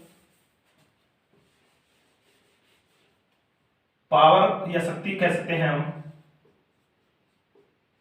शक्ति किसे कहते हैं? कार्य करने की दर, ये मतलब कितना कार्य कितने समय में किया जाता है। तो शक्ति का जो यूनिट होता है वो वाट होता है, कार्य का यूनिट होता है वो जूल होता है एनर्जी का, और समय का होता है सेकंड। अब इसमें जो वाट सेकंड किसका मात्रक है? अगर हम इसको क्रॉस मल्टीप्लिकेशन करें, वाट सेकंड, जो वाट सेकंड मात्रक है वो बराबर जूल आता है। तो जूल किसका है? एनर्जी का। एनर्जी को हम कह सकते हैं कार्य। जो कार्य का जो मात्रक रहेगा वो वाट सेकंड रहेगा, जो ऑप्शन नंबर हमारा रहेगा। इसमें वर्क नहीं दिया हुआ, एनर्जी दिया हुआ है, तो वर्क और एनर्जी एक ही बात होती है, ऊर्जा का मात्रक रहेगा। तो ऑप्शन नंबर एक आपका सही रहेगा।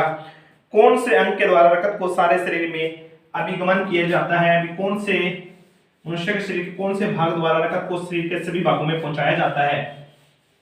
मनुष्य के हृदय में, मनुष्य के शरीर में हृदय के द्वारा रक्त को सभी भागों में पहुंचाया जाता है रक्त। तो ऑप्शन नंबर एक आपका सही रहेगा। अगर हम हृदय की बात करें तो हमारा जो हृदय होता है, मनुष्य का हृदय 4 कोशिकीय होता है। जो बीच वाली लाइन होती है उसको सेप्टम कहते हैं, इसको कहते हैं right atrium, right ventricle, left atrium, left ventricle, और जो बीच वाली लाइन होती है इसको सेप्टम कहते हैं। तो अगर हम सर्कुलेटरी रक्त कैसे आता है, तो सबसे पहले जो लंग्स से जो ऑक्सीजनेटेड रक्त है वो लेफ्ट एट्रियम में आता है। लेफ्ट एट्रियम में जैसे ही रक्त आता है तो वो फूल जाता है, जैसे ही वो कंट्रास्ट होता है, सिकुड़ता है, तो हमारा जो रक्त है वो राइट वेंट्रिकल में आता है। राइट वेंट्रिकल के बाद हो जाता है राइट एट्रियम में, राइट एट्रियम के बाद हो जाता है राइट वेंट्रिकल में। इसके द्वारा वो बाद में वो रक्त है वो लंग्स में भेज दिया जाता है, लंग्स रक्त का शुद्धिकरण का कार्य करते हैं। तो ऑप्शन नंबर आपका रहेगा एक, हृदय के द्वारा रक्त का शरीर के भिन्न भिन्न भागों में पहुंचाया जाता है। रक्त में भी 3 प्रकार की कणिकाएं होती है, लाल रक्त कणिकाएं, श्वेत रक्त कणिकाएं और प्लेटलेट्स, और एक पार्ट होता है प्लाज्मा। क्वेश्चन नंबर जो ऑप्शन आपका इसका ए सही रहेगा। क्वेश्चन नंबर 13 साइंस के पोर्शन का 13 क्वेश्चन है 10 किलोग्राम द्रव्यमान का कोई पिंड 5 मीटर प्रति वेग से गतिमान है। यदि पिंड का वेग 3 गुना कर दिया जाए तो गतिज ऊर्जा या काइनेटिक एनर्जी का अगर हम फार्मूले की बात करें, काइनेटिक एनर्जी का फार्मूला आता है हाफ एम बी स्क्वायर, गतिज ऊर्जा होता है हाफ एम बी स्क्वायर। अब ये कह रहे हैं 10 किलोग्राम का, अगर इसकी हम वेग को वेलोसिटी को 3 गुना करते हैं, पहले वेलोसिटी मान लेते हैं वो हमारी v थी, अब वो हो गई है 3v। तो कंडीशन नंबर फर्स्ट, अगर हम सेकंड में देखें, हम 3v का स्क्वायर करें, दोनों को कंपैरिजन करें, हम v का स्क्वायर तो आ जाएगा 1/2 m 9v स्क्वायर। अब 1/2 हम से 1/2 हम कट जाएगा। अगर हम बात करें v स्क्वायर से v स्क्वायर कट जाएगा, तो पहले जो हमारी एनर्जी थी वो 1 थी, अब वो 9 हो चुकी है, तो कितनी बढ़ चुकी है, 8 बढ़ चुकी है। अगर हम परसेंटेज की बात करें तो 800% का इंक्रीज आ जाएगा। जो ऑप्शन नंबर हमारा सी सही रहेगा, ऑप्शन नंबर सी इसका करेक्ट आंसर रहेगा। मनुष्य के शरीर में छोटी आंत की लंबाई कितनी होती है? मनुष्य के शरीर में अगर हम बात करें जो छोटी आंत की लंबाई होती है वो 7.5 मीटर। नेक्स्ट क्वेश्चन रहेगा कि मनुष्य के शरीर में छोटी आंत की लंबाई कितनी होती है? Question number 14। क्वेश्चन नंबर 14 जो केबीएस 2018 में आया हुआ था, मनुष्य के शरीर में छोटी आंत की लंबाई कितनी होती है? 10 metre, 2 metre, 7.5 metre and 1 metre. जो मनुष्य के शरीर में छोटी आंत की लंबाई होती है वो 7.5 मीटर होती है। क्वेश्चन इस बार ये आ सकता है कि मनुष्य के शरीर में के किस भाग में भोजन का पूर्ण पाचन होता है? तो इस बार आ सकता है छोटी आंत। छोटी आंत में भोजन का पूर्ण पाचन होता है। छोटी आंत के 3 पार्ट होते हैं, डेडुनम, जेजुनम, इलियम। डेडुनम,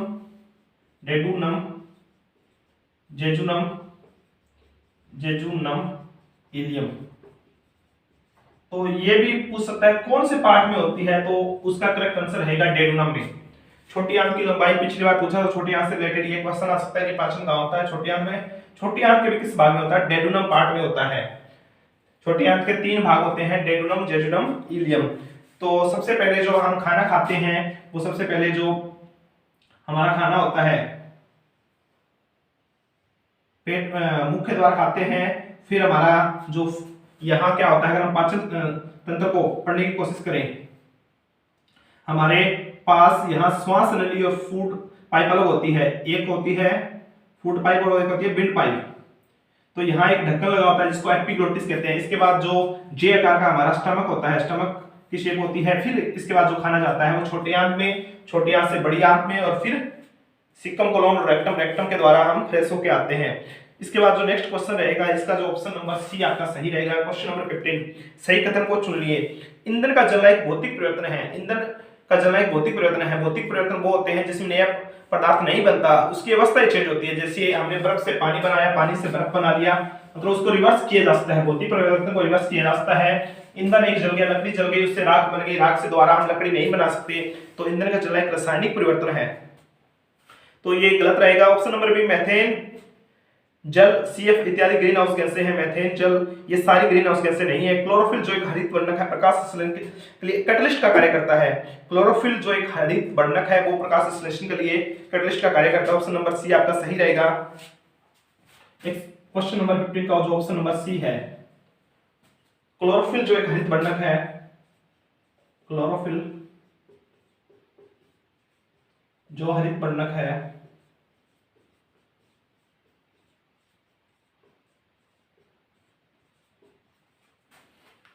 हरित वर्णक है, प्रकाश संश्लेषण में उत्प्रेरक की तरह कार्य करता है। तो ऑप्शन नंबर सी आपका सही रहेगा। वर्णक है जो प्रकाश संश्लेषण में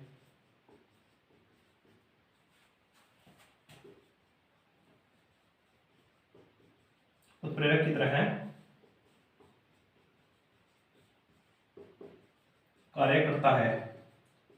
तो एक कैटलिस्ट क्या होता है? उत्प्रेरक क्या होता है? जो रिएक्शन को फास्ट कर देता है। प्रकाश संश्लेषण की बात करें तो जब सूरज की उपस्थिति में पौधे अपना भोजन स्वयं बनाते हैं तो उसको प्रकाश संश्लेषण, फोटोसिंथेसिस कहते हैं। ऑप्शन नंबर आपका सी सही रहेगा। क्वेश्चन नंबर 16 देखते हैं। ये लेवल से रिलेटेड है, जो हमारा 5th क्लास में क्वेश्चन आता है। तृतीय श्रेणी के उत्तोलक के संदर्भ में नीचे दिए गए कथनों पर विचार कीजिए। ऑप्शन नंबर 1 है इन उत्तोलकों में आयास आलम और भार के मध्य होते हैं। आयास आलम और भार मध्य होता है, आयास आलम और भार के मध्य होता है। दूसरा है इस श्रेणी के उत्तोलकों में यांत्रिक लाभ एक से अधिक होता है, यांत्रिक लाभ एक से अधिक नहीं होता। चिमटी तथा मानव भुजा का हथेली पर भार थामे रखना तृतीय श्रेणी के उत्तोलक के उदाहरण है। चिमटी तथा मानव भुजा का हथेली पर हाथ रखना तृतीय श्रेणी के उत्तोलकों का उदाहरण है। जो ऑप्शन नंबर हमारा डी सही रहेगा। ऑप्शन नंबर ए और सी, डी में लिखा हुआ है ए और सी, ऑप्शन आपका सही रहेगा। क्वेश्चन नंबर 107 या अगर हम साइंस की बात करें 17 क्वेश्चन है। निम्नलिखित में से कौन सा गलत सुमेलित है? बुध सूर्य के सबसे पास ग्रह है। हाँ, अगर हम बात करें सोलर सिस्टम में सबसे पहले सन आता है, उसके बाद मरकरी आता है, पहले नंबर पे मरकरी, दूसरे नंबर पे वीनस, बुध, शुक्र, हिंदी में बात करें बुध है, दूसरे नंबर पर शुक्र है, तीसरे नंबर पर पृथ्वी है, चौथे नंबर पे मंगल है। इनको आंतरिक ग्रह कहा जाता है। इनके बाद ये एस्टेरॉयड बेल्ट आ जाती है, शुद्ध ग्रह आ जाते हैं। पांचवा होता है बृहस्पति ग्रह, छठा ग्रह होता है शनि ग्रह, सातवां ग्रह होता है अरुण, आठवां होता है वरुण। शनि ग्रह ऐसा होता है जिसके चारों रिंग होती है। ये हमारा जो ओटर था जो सन से जो सारे ग्रह है। दूसरा शुक्र सबसे गर्म ग्रह है। हाँ, शुक्र सबसे गर्म ग्रह है क्योंकि शुक्र में हाइड्रोजन पाई जाती है। पास सबसे ज्यादा पास है बुध, परंतु सबसे गर्म ग्रह की बात करें तो शुक्र है। शनि बगैर रिंग का ग्रह है, शनि बगैर रिंग का ग्रह नहीं है। शनि के चारों रिंग पाई जाती है। मंगल लाल ग्रह कहलाता है आयरन ऑक्साइड के कारण। वहां मंगल पर मार्स को रेड प्लेनेट कहते हैं। तो ऑप्शन नंबर जो सी है कि शनि एक बगैर रिंग के ग्रह है। शनि बगैर रिंग का ग्रह नहीं है, शनि बगैर रिंग का ग्रह नहीं है। शनि के चारों ओर बल्ले पाए जाते हैं। तो ऑप्शन नंबर सी आपका सही रहेगा इस क्वेश्चन का। 8 मीट्रिक टन का नेक्स्ट क्वेश्चन की जो स्टेटमेंट जितनी ज्यादा बड़ी है सॉल्यूशन इतना ही आसान है। क्वेश्चन नंबर 18, 8 मीट्रिक टन द्रव्यमान का कोई इंजन 5 डिब्बों वाली किसी ट्रेन जिसमें प्रत्येक डिब्बे का द्रव्यमान 2 मीट्रिक टन है, एक टन में 10 क्विंटल होता है, 2 मीट्रिक टन है का क्षैतिज पटरी पर लगाकर खींच रहा है।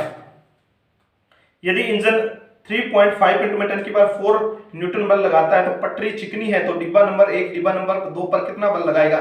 जितना डिब्बा नंबर, यदि इंजन 1 पर बल जितना लगाए वो दूसरा पे लगाएगा। तो ऑप्शन नंबर इसका बिल्कुल जितना क्वेश्चन बड़ा है आंसर उतना ही छोटा है।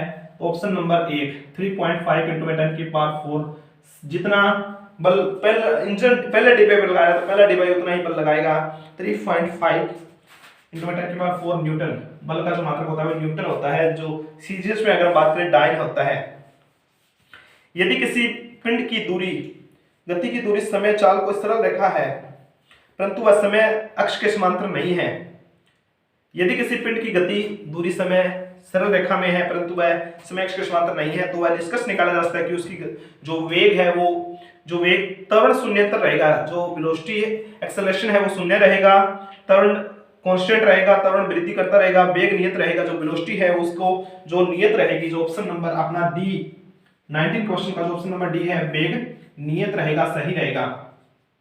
जो ऑप्शन नंबर डी है वो वेग शून्यतर गति कर रहा है। तो ऑप्शन नंबर डी आपका सही रहेगा। कौन सा कथन गलत है?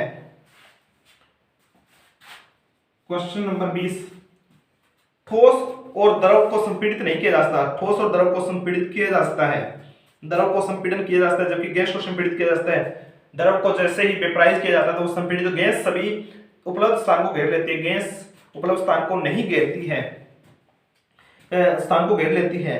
तो सही रहेगा जितना भी स्थान होता है, जैसे अगरबत्ती की जो सुगंध होती है वो चारों तरफ फैल जाती है। ठोस और द्रव को संपीड़ित नहीं किया जा सकता, संपीड़ित नहीं किया जा सकता, जबकि गैस को संपीड़ित किया जा सकता है। द्रव शांतिपूर्वक वाष्पीकृत होकर शीतलता देता है। द्रव हाँ शांतिपूर्वक वाष्पीकृत होता है। ऑप्शन नंबर डी है 0.5 मोल नाइट्रोजन गैस व 0.5 मोल नाइट्रोजन परमाणु के द्रव्यमान का क्रमशः 24 ग्राम 18 ग्राम भार होता है। द्रव्यमान 28 और 14 ग्राम होता है। तो ऑप्शन नंबर डी 28 व 14 ग्राम नहीं होता है। ऑप्शन नंबर डी आपका सही रहेगा। ये जो हमारा मैथ जो 0.5, अगर हम इसका मैथमेटिकल सॉल्यूशन निकालना चाहें तो निकाल सकते हैं। ऑप्शन नंबर बी 0.5 मोल N2, और दिया हुआ है 0.5 नाइट्रोजन का जो अगर हम आंसर निकालना चाहें तो निकाल सकते हैं। तो ये जो हमारा जो 20 क्वेश्चन का सॉल्यूशन था साइंस से। अगर वीडियो अच्छी लगी है तो चैनल को लाइक शेयर एंड सब्सक्राइब करें, और जो भी सब्जेक्ट है वो आपको सॉल्यूशन मिलते रहेंगे। Thank you.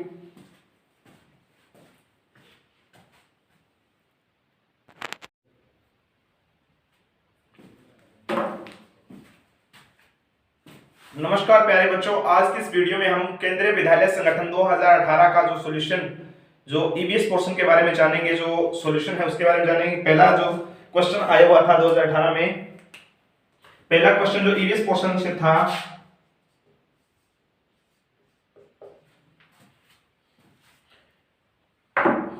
पहला क्वेश्चन जो ईवीएस का था, उष्णकटिबंध निम्नलिखित में से किन अक्षांशों के बीच स्थित होता है। सबसे पहले अगर हम अर्थ को एक वृत्त की शेप में माने, अक्षांश रेखाएं क्या होती है, जो वृत्त पर लेटी हुई लाइन होती है उनको अक्षांश कहते हैं, जो खड़ी लाइन होती है उनको देशांतर कहते हैं।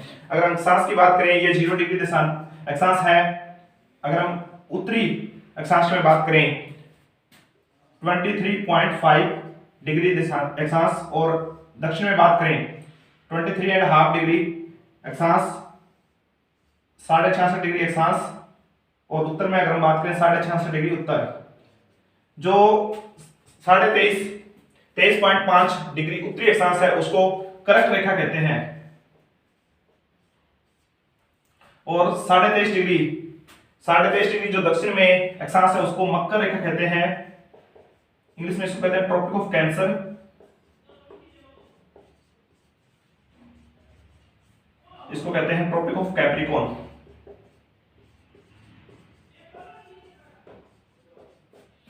66.5 डिग्री जो उत्तरी अक्षांश है उसको कहते हैं आर्कटिक सर्कल।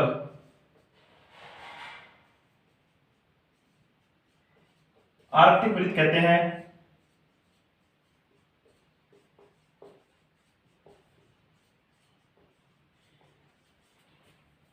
एंड 66.5 डिग्री जो दक्षिणी अक्षांश है उसको कहते हैं अंटार्कटिक वृत्त।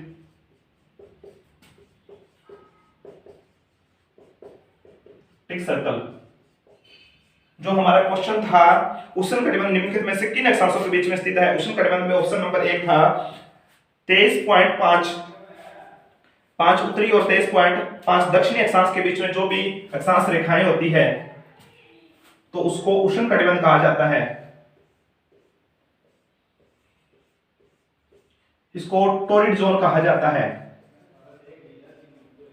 और यहां पर जो भी देश है, जो भी क्षेत्र होता है, यहां पर सूरज की किरणें सीधी पड़ती है, इसीलिए उसको उष्णकटिबंध अक्षांश कहा जाता है।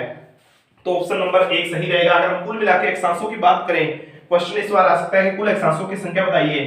कुल अक्षांशों की बात करें, 0 डिग्री अक्षांश प्लस में 90 डिग्री उत्तरी अक्षांश प्लस में 90 डिग्री 90 ही दक्षिण में अक्षांश होते हैं, तो कुल मिलाकर 121 या 181 अक्षांश रेखाएं होती है।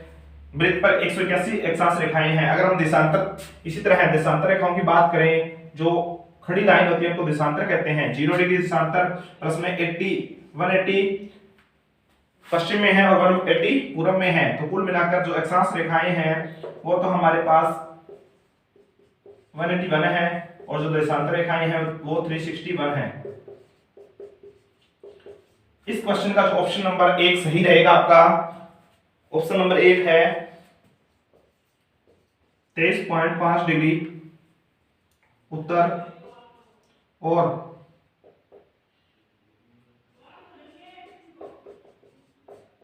23.5 डिग्री दक्षिणी अक्षांश। इसके बाद जो क्वेश्चन नंबर 2, भारत की जनगणना के अनुसार 2001 से 2011 के बीच निम्नलिखित में से प्रतिशतों में कौन सा दशकीय जनसंख्या वृद्धि। क्वेश्चन नंबर जो 2 था कि 2001 से लेकर 2011 के बीच में जो जनसंख्या में वृद्धि हुई है वो कितने % हुई है।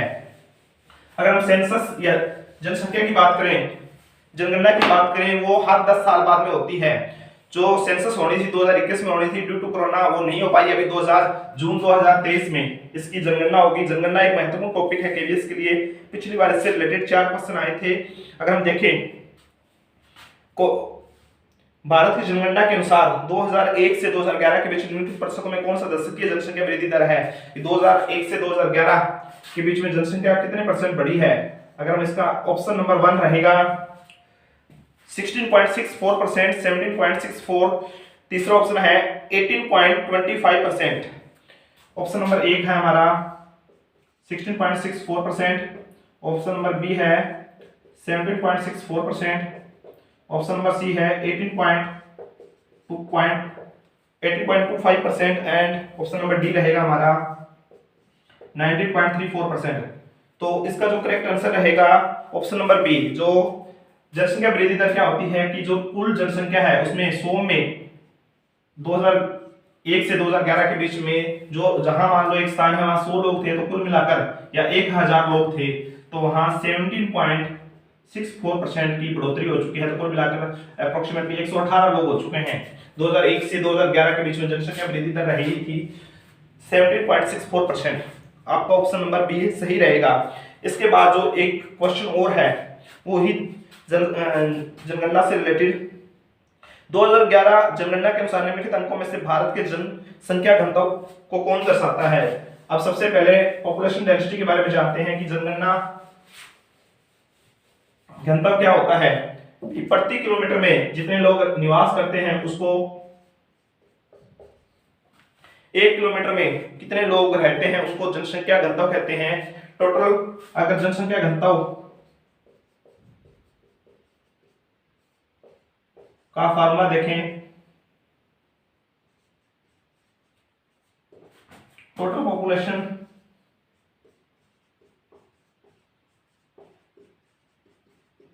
Divide by total area. कुल जनसंख्या को कुल क्षेत्रफल से भाग कर दें कि कुल जनसंख्या को किसी भी एरिया में कितनी जनसंख्या रह रही है और उसका एरिया कितना है, कुल क्षेत्रफल,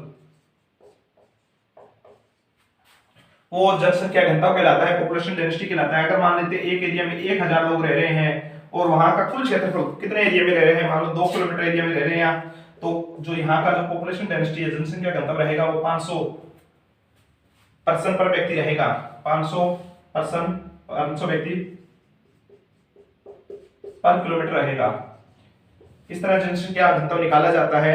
जो ऑप्शन नंबर क्वेश्चन नंबर 3 का जो ऑप्शन नंबर सी इसका करेक्ट आंसर था। भारत के हर 1 किलोमीटर में निकालें तो 382 व्यक्ति वर्ग किलोमीटर व्यक्ति प्रति वर्ग किलोमीटर रहते हैं। ऑप्शन नंबर जो इसका सी सही था। इसके बाद जो क्वेश्चन नंबर 4 आया हुआ था, अगर 1 डिग्री के अंतराल पर अक्षांश रेखाओं को खींचा या चिह्नित किया जाए तो उत्तरी गोलार्ध में कितनी रेखाएं हैं? 1 डिग्री अक्षांश पर रेखाओं को खींची जाए, जो हमने क्वेश्चन नंबर फर्स्ट देखा था, तो उत्तरी अक्षांश में कितनी रेखाएं हैं? उत्तरी अक्षांश 0 डिग्री को न जोड़ा जाए तो जो बोर्ड ने माना था इसका आंसर 90 सही माना था। इसको 0 डिग्री, जिसको हम 0 डिग्री रेखा को नहीं जोड़ा तो 90 आपका करेक्ट आंसर रहेगा ऑप्शन नंबर बी। इसका ऑप्शन नंबर बी सही रहेगा। उत्तरी अक्षांश में कितने अक्षांश रेखाएं हैं, उत्तरी गोलार्ध में कितनी अक्षांश रेखाएं हैं, तो ऑप्शन नंबर बी आपका सही रहेगा। इसके बाद क्वेश्चन नंबर 5 जानते हैं। क्वेश्चन नंबर 5 है, निम्नलिखित में से दिए गए प्रतिशतों में से कौन सा वायुमंडल में पाए जाने वाले नाइट्रोजन गैस के लिए सही है? क्वेश्चन ये है कि वायु में नाइट्रोजन का कितने परसेंटेज पाया जाता है। अगर हम वायु में नाइट्रोजन के परसेंटेज की बात करें तो वायु में नाइट्रोजन पाया जाता है 78%। सबसे ज्यादा वायुमंडल में 78% नाइट्रोजन पाया जाता है और 20.92% ऑक्सीजन पाया जाता है और 1% अप्रोक्सीमेटली 1% अदर गैसेज होती है। अगर हम बात करें जो आपका option number C, question number 5 का ऑप्शन नंबर सी आपका सही रहेगा, जो ईबीएस का आया हुआ था। क्वेश्चन नंबर 6, भारत की जनगणना 2011 के अनुसार जनगणना से ये तीसरा क्वेश्चन है। 6 में से 3 क्वेश्चन, पहले 6 में से 3, तीसरा क्वेश्चन, भारत की जनगणना 2011 के अनुसार भारत की नगरीय जनसंख्या के लिए निम्नलिखित प्रतिशतों में से कौन सा सही है। ये क्वेश्चन ये है कि 2011 की जनगणना हुई, उसमें से कितने % लोग शहरों में रहते हैं। क्वेश्चन नंबर 6 है कि शहरों में रहने वाले नगरीय जनसंख्या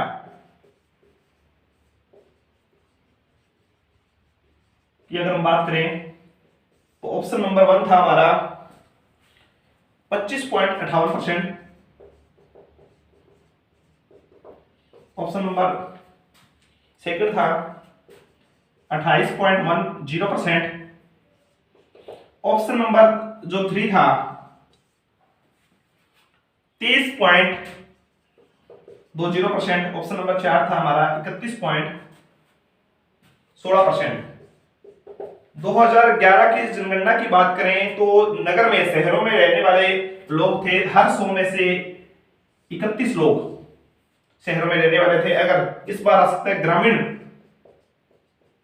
क्योंकि 2021 की जनगणना नहीं हुई है तो 2011 को हमें रिपीट करना है। ग्रामीण जनसंख्या की बात करें, अगर हम 100 में से इसको माइनस करेंगे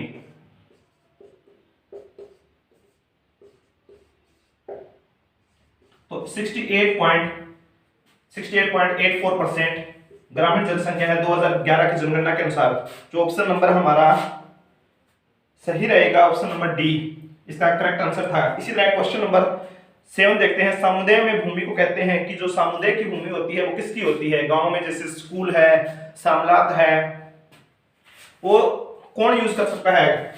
जो भी सामुदायिक भूमि होती है वो सार्वजनिक भूमि होती है।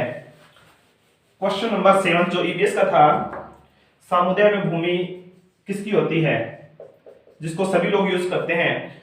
ऑप्शन नंबर 1 था सार्वजनिक संपत्ति संसाधन, जिसको सभी लोग यूज कर सकते हैं। निजी मतलब एक बंदे का अधिकार होता है। सरकारी संपत्ति संसाधन सरकारी होती है, उसमें सरकार के मुआयदे ही अधिकार रखते हैं। गैर सरकारी संस्थान, एनजीओ, गैर सरकारी संस्थान, नॉन गवर्नमेंटल ऑर्गेनाइजेशन, जो सामुदाय में भूमि होती है वो सार्वजनिक संपत्ति संसाधन होता है। जो क्वेश्चन नंबर 7 था उसका आंसर रहेगा ऑप्शन नंबर 1 सही रहेगा, सार्वजनिक संपत्ति संसाधन, सार्वजनिक संपत्ति संसाधन। इसी तरह क्वेश्चन नंबर 8, निम्नलिखित में से कौन सा कथन सही है। राजतंत्र में राजा के पास शासन करने के लिए पूर्ण शक्ति होती है। हाँ, राजतंत्र में राजा के पास शासन करने की पूर्ण शक्ति होती है, सही है। ऑप्शन नंबर बी, राजतंत्र में राजा के निर्णय पर प्रजा प्रश्न कर सकती है। राजतंत्र में राजा के निर्णय पर प्रजा कोई भी प्रश्न नहीं कर सकती। ऑप्शन नंबर सी, लोकतंत्र में राजा के पास शासन करने के लिए पूर्ण शक्ति होती है। लोकतंत्र में राजा के पास कोई भी शक्ति नहीं होती, लोगों के द्वारा चुने गए फैसले होते हैं, लोगों की सर्वसम्मति से फैसले लिए जाते हैं। लोकतंत्र में प्रतिनिधियों चुनाव की प्रक्रिया में प्रजा भाग नहीं लेती, लोकतंत्र में डायरेक्ट भाग लेती है। विधानसभा और लोकसभा से, विधानसभा से जो मुख्यमंत्री चुने जाते हैं और लोकसभा से प्रधानमंत्री चुना जाता है। जो option number 1, question number 8 EVS की बात करें तो इसका जो आंसर रहेगा ऑप्शन ए। लोकतंत्र में, राजतंत्र में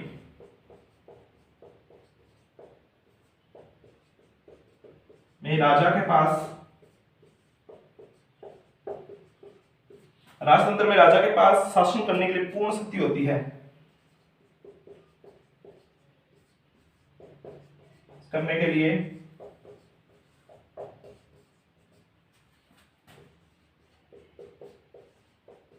पूर्ण शक्ति होती है। ऑप्शन नंबर ए आपका सही रहेगा। इसी तरह क्वेश्चन नंबर 9 देखते हैं हम। निम्नलिखित में से किसे भारत का मानक देशांतर के रूप में जाना जाता है। देशांतर रेखाएं किसे कहा जाता है। जो ग्लोब पर खड़ी रेखाएं होती है उनको देशांतर कहते हैं। भारत का जो मानक देशांतर है, अगर हम बात करें भारत का ग्लोब के कंसेप्ट में, अगर हम ग्लोब बनाते हैं तो भारत यहां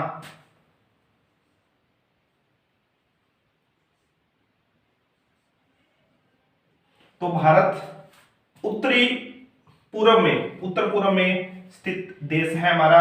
अगर हम इसको देशांतर के रूप में बांटे तो भारत का देशांतर जो बीचों बीच में गुजरता है तो ऑप्शन नंबर 1 है हमारा। ऑप्शन नंबर जो 1 रहेगा 80 डिग्री पूर्व, 80 डिग्री पूर्वी देशांतर ऑप्शन नंबर 1 है 80 डिग्री पूर्व। ऑप्शन नंबर बी है 82.5 डिग्री पूर्व। ऑप्शन नंबर सी रहेगा 85 डिग्री पूर्व। ऑप्शन नंबर डी रहेगा हमारा 87.5 डिग्री पूर्व। तो इसका अगर हम करेक्ट आंसर देखें, करेक्ट आंसर रहेगा हमारा जो भारत का देशांतर है वो कहां से, अगर हम भारत का पश्चिम से पूर्व देखें तो 67.5 से लेकर अप्रोक्सीमेटली 97.25। तो इन दोनों के बीच में जो रेखाएं गुजरती है उसको देशांतर कहते हैं। तो जो भारत का देशांतर है वो होता है 82.5 डिग्री पूर्वी देशांतर। भारत का जो देशांतर है वो 5 राज्यों से होकर गुजरता है। जो नेक्स्ट क्वेश्चन रहेगा, अगर हम राज्य की बात करें, उत्तर प्रदेश, मध्य प्रदेश, झारखंड, सबसे पहले यहां यूपी, एमपी, मध्य प्रदेश, झारखंड, उड़ीसा और आंध्र प्रदेश, जो देशांतर है वो 5 राज्यों से होकर गुजरता है। इसके बाद जो नेक्स्ट क्वेश्चन है, देश में 9वीं पंचवर्षीय योजना, 5 ईयर प्लान भी एक इंपॉर्टेंट टॉपिक है। अगर हम बात करें क्वेश्चन नंबर 10, देश में 9वीं पंचवर्षीय योजना, जो पहली पंचवर्षीय योजना के बारे में बात करें तो जो 1951 को स्टार्ट हुई थी, जिस टाइम देश के प्रधानमंत्री, पहले प्रधानमंत्री पंडित जवाहरलाल नेहरू थे। अगर हम कई बार क्वेश्चन आ जाता है पंडित जवाहरलाल नेहरू का जो कार्यकाल है प्रधानमंत्री के रूप में 1947 से लेकर 1966 तक रहा। देश के पहले पीएम बने, दूसरे बने थे लाल बहादुर शास्त्री, उसके बाद बने थे उनकी बेटी इंदिरा गांधी, उनके बाद मोरारजी देसाई, फिर इंदिरा गांधी देश के प्रधानमंत्री बने। अभी प्रेजेंट टाइम में देश के प्रधानमंत्री हैं नरेंद्र दामोदर दास मोदी। अगर हम ये क्वेश्चन था, देश में 9वीं पंचवर्षीय योजना निम्नलिखित में से किस वर्ष में आरंभ की गई थी? पंचवर्षीय योजना के बारे में बात करें तो पहली पंचवर्षीय योजना डिटेल से जाने तो 1951 को स्टार्ट हुई, 1951 से 1956 के बीच में चली। दूसरी पंचवर्षीय योजना 1956 से 1961 के बीच में चली, 1961 के बीच में। जो 12वीं पंचवर्षीय योजना देखिए, हम 12वीं पंचवर्षीय योजना थी 2012 से लेकर 2017 तक। इसके बाद बीजेपी गवर्नमेंट के आने के बाद 5 ईयर प्लान को बंद करके 1 ईयर प्लान बना दिया गया। अब जो ये 11वीं पंचवर्षीय योजना थी 11th 5 ईयर, अगर हम 10th का टर्नओवर देखें, काल देखें तो 2007 से लेकर 2012। 9वीं पंचवर्षीय योजना 2002 से लेकर 2007। अगर हम 8th 5 ईयर प्लान की बात करें 2002 से लेकर 2002 अंत था 1997। क्वेश्चन पूछा हुआ है 12th 5 ईयर प्लान थी ये।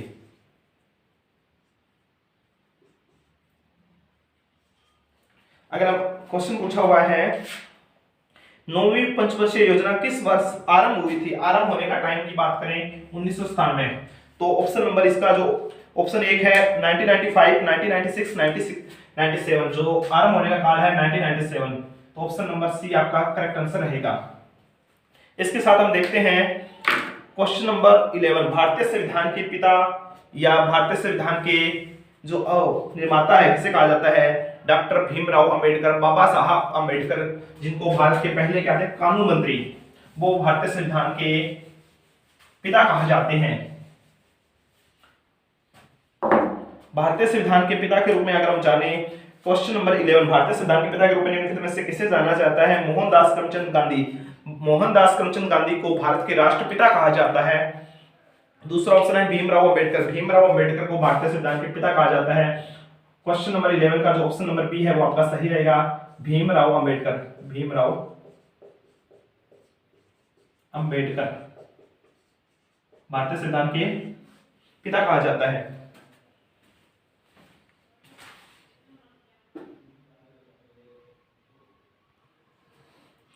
नेक्स्ट क्वेश्चन, क्वेश्चन नंबर जो 12 है, सीढ़ीदार खेती निम्नलिखित में से किन क्षेत्रों में की जाती है?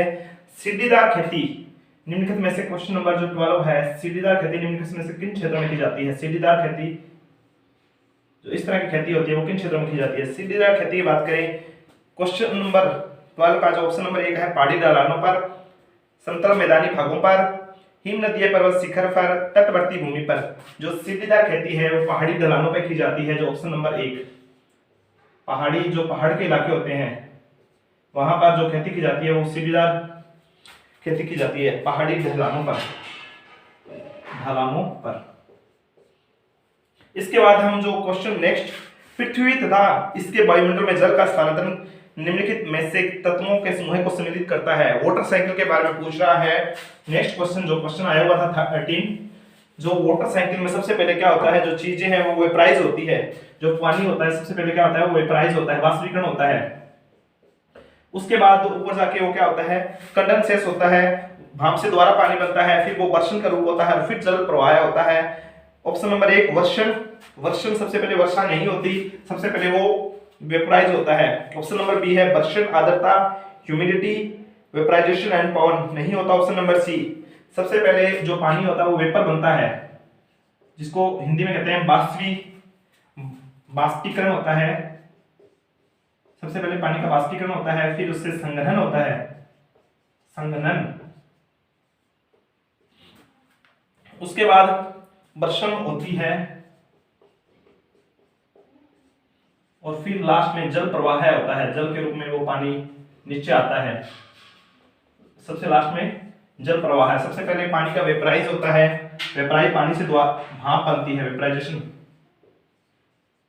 और फिर पानी जो द्वारा है भाप से ऊपर जाती है। भाप ऊपर जो भी चीज गर्म हो जाती है, गर्म होकर हल्की होने के बाद जो पानी है गर्म होकर हल्का हो जाता है, हल्का होने के बाद ऊपर जाता है, फिर पानी से भाप से द्वारा पानी बनता है, कंडेंसेशन होता है, फिर बारिश होती है, फिर जल प्रवाह द्वारा होता है, फिर वर्षा का रूप ले लेता है, जल प्रवाह होता रहता है। इसी तरह जो ऑप्शन नंबर सी है वो आपका करेक्ट आंसर रहेगा। जो क्वेश्चन नंबर 14 है, जब 20 डिग्री पूर्वी देशांतर पर कोई देश है और पूर्वी देशांतर पर कोई देश है, उसमें अगर दिन के 10 बजे हैं तो 80 डिग्री पर एक देश है उसमें पूर्व में, तो क्या बजेंगे, क्या टाइम होगा। अगर हम मान लेते हैं 20 डिग्री पूर्वी देशांतर में 0 डिग्री देशांतर और 20 डिग्री पूर्वी देशांतर में यहां कोई देश है, यहां 10 बजे हैं, अभी 10 बजे हैं, दिन के 10 AM हुए हैं। 20 डिग्री पूर्वी देशांतर, अगर 80 डिग्री पर कोई देश है, ये कोई भी देश है, इंडिया की मान लेते हैं, तो अभी क्या टाइम हुआ होगा। 20 डिग्री पर 10 बजे हैं, तो 80 और 20 में अगर हम डिफरेंस देखें तो 80 डिग्री पूर्वी देशांतर में से 20 डिग्री पूर्वी देशांतर तो घटाएंगे तो 60 डिग्री पूर्वी देशांतर आता है। जितने भी देश, कई बार क्वेश्चन आता है, जितने भी पूर्व की हम जाएंगे, टाइम पूर्व की ओर, जो पूर्व की ओर देश है वो आगे होते हैं, पश्चिम की ओर होते हैं वो पीछे होते हैं। और कितने मिनट का फर्क पड़ता है, 1 डिग्री देशांतर से 4 मिनट का फर्क पड़ता है। अगर हम 60 डिग्री को 4 से मल्टीप्लाई करें 240 मिनट, तो अगर हम इनके घंटे बनाए तो 60 से डिवाइड करते हैं तो कुल मिलाकर 4 घंटे। तो उस देश में अगर एक देश उसमें 10 बजे हैं तो 80 डिग्री देशांतर वाले में 2 PM होगा, पास्ट मेरिडियन। AM को एंड मेरिडियन कहते हैं, एंटी मेरिडियन, और PM को पास्ट मेरिडियन या पोस्ट मेरिडियन कहते हैं। जो ऑप्शन नंबर सी आपका सही रहेगा। निम्नलिखित प्रक्रमों में से हास्ट और ग्रेवन किसके द्वारा बनाए जाते हैं। हास्ट और ग्रेवन, क्वेश्चन नंबर जो 15 है, हास्ट और ग्रेवन किसके द्वारा बनाए जाते हैं। हास्ट और ग्रेवन की जो घटनाएं होती है वो पृथ्वी की जो क्रियाएं हैं। ऑप्शन नंबर 1 आंसर है, ऑप्शन नंबर ए रहेगा आपका, बलन के द्वारा। ऑप्शन नंबर बी है घर्षण के द्वारा। ऑप्शन नंबर सी है ज्वालामुखी क्रिया के द्वारा। ज्वालामुखी क्रिया के द्वारा। ऑप्शन नंबर डी रहेगा आपका हिमीकरण, मतलब हिमीकरण के द्वारा।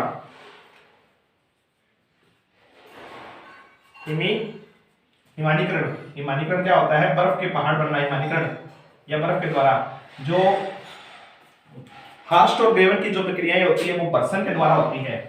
ऑप्शन नंबर बी आपका सही रहेगा। इसके साथ नेक्स्ट क्वेश्चन देखते हैं, क्वेश्चन नंबर 16। सार्वजनिक स्वास्थ्य सेवा तंत्र निम्नलिखित में से कौन सी एजेंसी चलाती है। सार्वजनिक स्वास्थ्य सेवा सेंटर, जो गांव में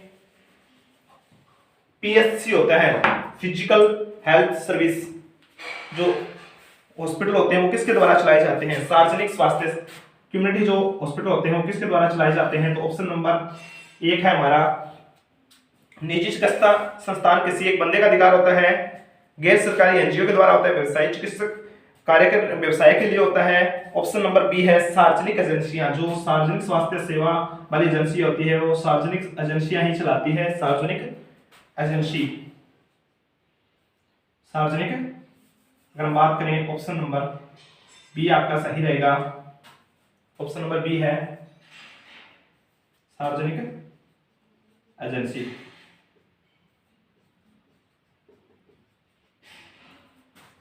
इसके साथ जो क्वेश्चन नंबर 17 है, ग्राम सभा के सचिव का चुनाव या नियुक्ति किसके द्वारा किया जाता है, किसके द्वारा इलेक्ट किए जाते हैं?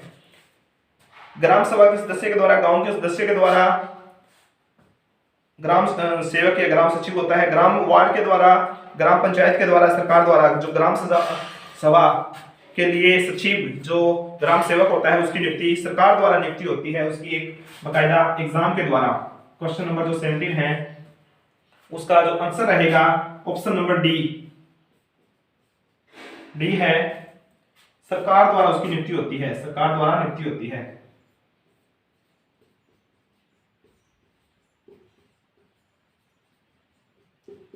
सरकार द्वारा नियुक्ति की जाती है।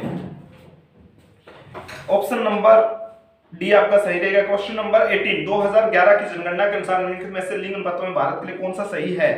लिंग अनुपात क्या होता है कि 1000 लड़कों पर कितनी लड़कियों की संख्या है, 1000 मेल पर कितनी फीमेल है, उसको लिंग अनुपात कहते हैं। भारत में 2011 की जनगणना के अनुसार, जनगणना से ये चौथा क्वेश्चन है। पहला ऑप्शन है 910 स्त्रियां 1000 पुरुष पर, 920 स्त्रियां 1000 पुरुषों पर, 940 स्त्रियां 1000 पुरुषों पर, 980 स्त्रियां 1000 पुरुषों पर। जो अगर हम बात करें क्वेश्चन नंबर 18 की, 2011 के अनुसार भारत का लिंग अनुपात पूछा है। लिंग अनुपात की बात करें तो 943 जो स्त्रियां थी प्रति 1000 पुरुष थी, और ऑप्शन नंबर जो इसमें सी दिया हुआ है 940 स्त्रियां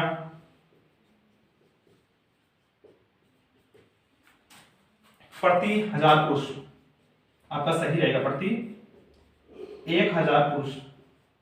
ऑप्शन नंबर जो आपका सी है वो करेक्ट आंसर रहेगा। इसके साथ ही next question, question number 19, Delhi और कन्याकुमारी के बीच में, दिल्ली जो देश की राजधानी है, अपने देश की राजधानी, अगर हम मैप की बात करें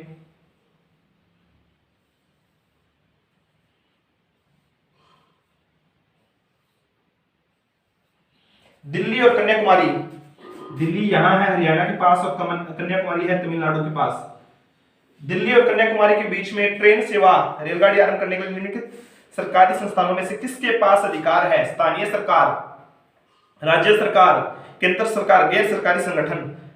तो जो ऑप्शन नंबर सी रहेगा, जो रेलवे डिपार्टमेंट है, देश का सबसे ज्यादा बेरोजगारी मिटाने वाला या इनकम देने वाला जो संस्थान है उसको रेलवे डिपार्टमेंट है। और जो ऑप्शन नंबर सी है वो किसके द्वारा कंट्रोल किया जाता है? सेंट्रल गवर्नमेंट के द्वारा, केंद्र सरकार।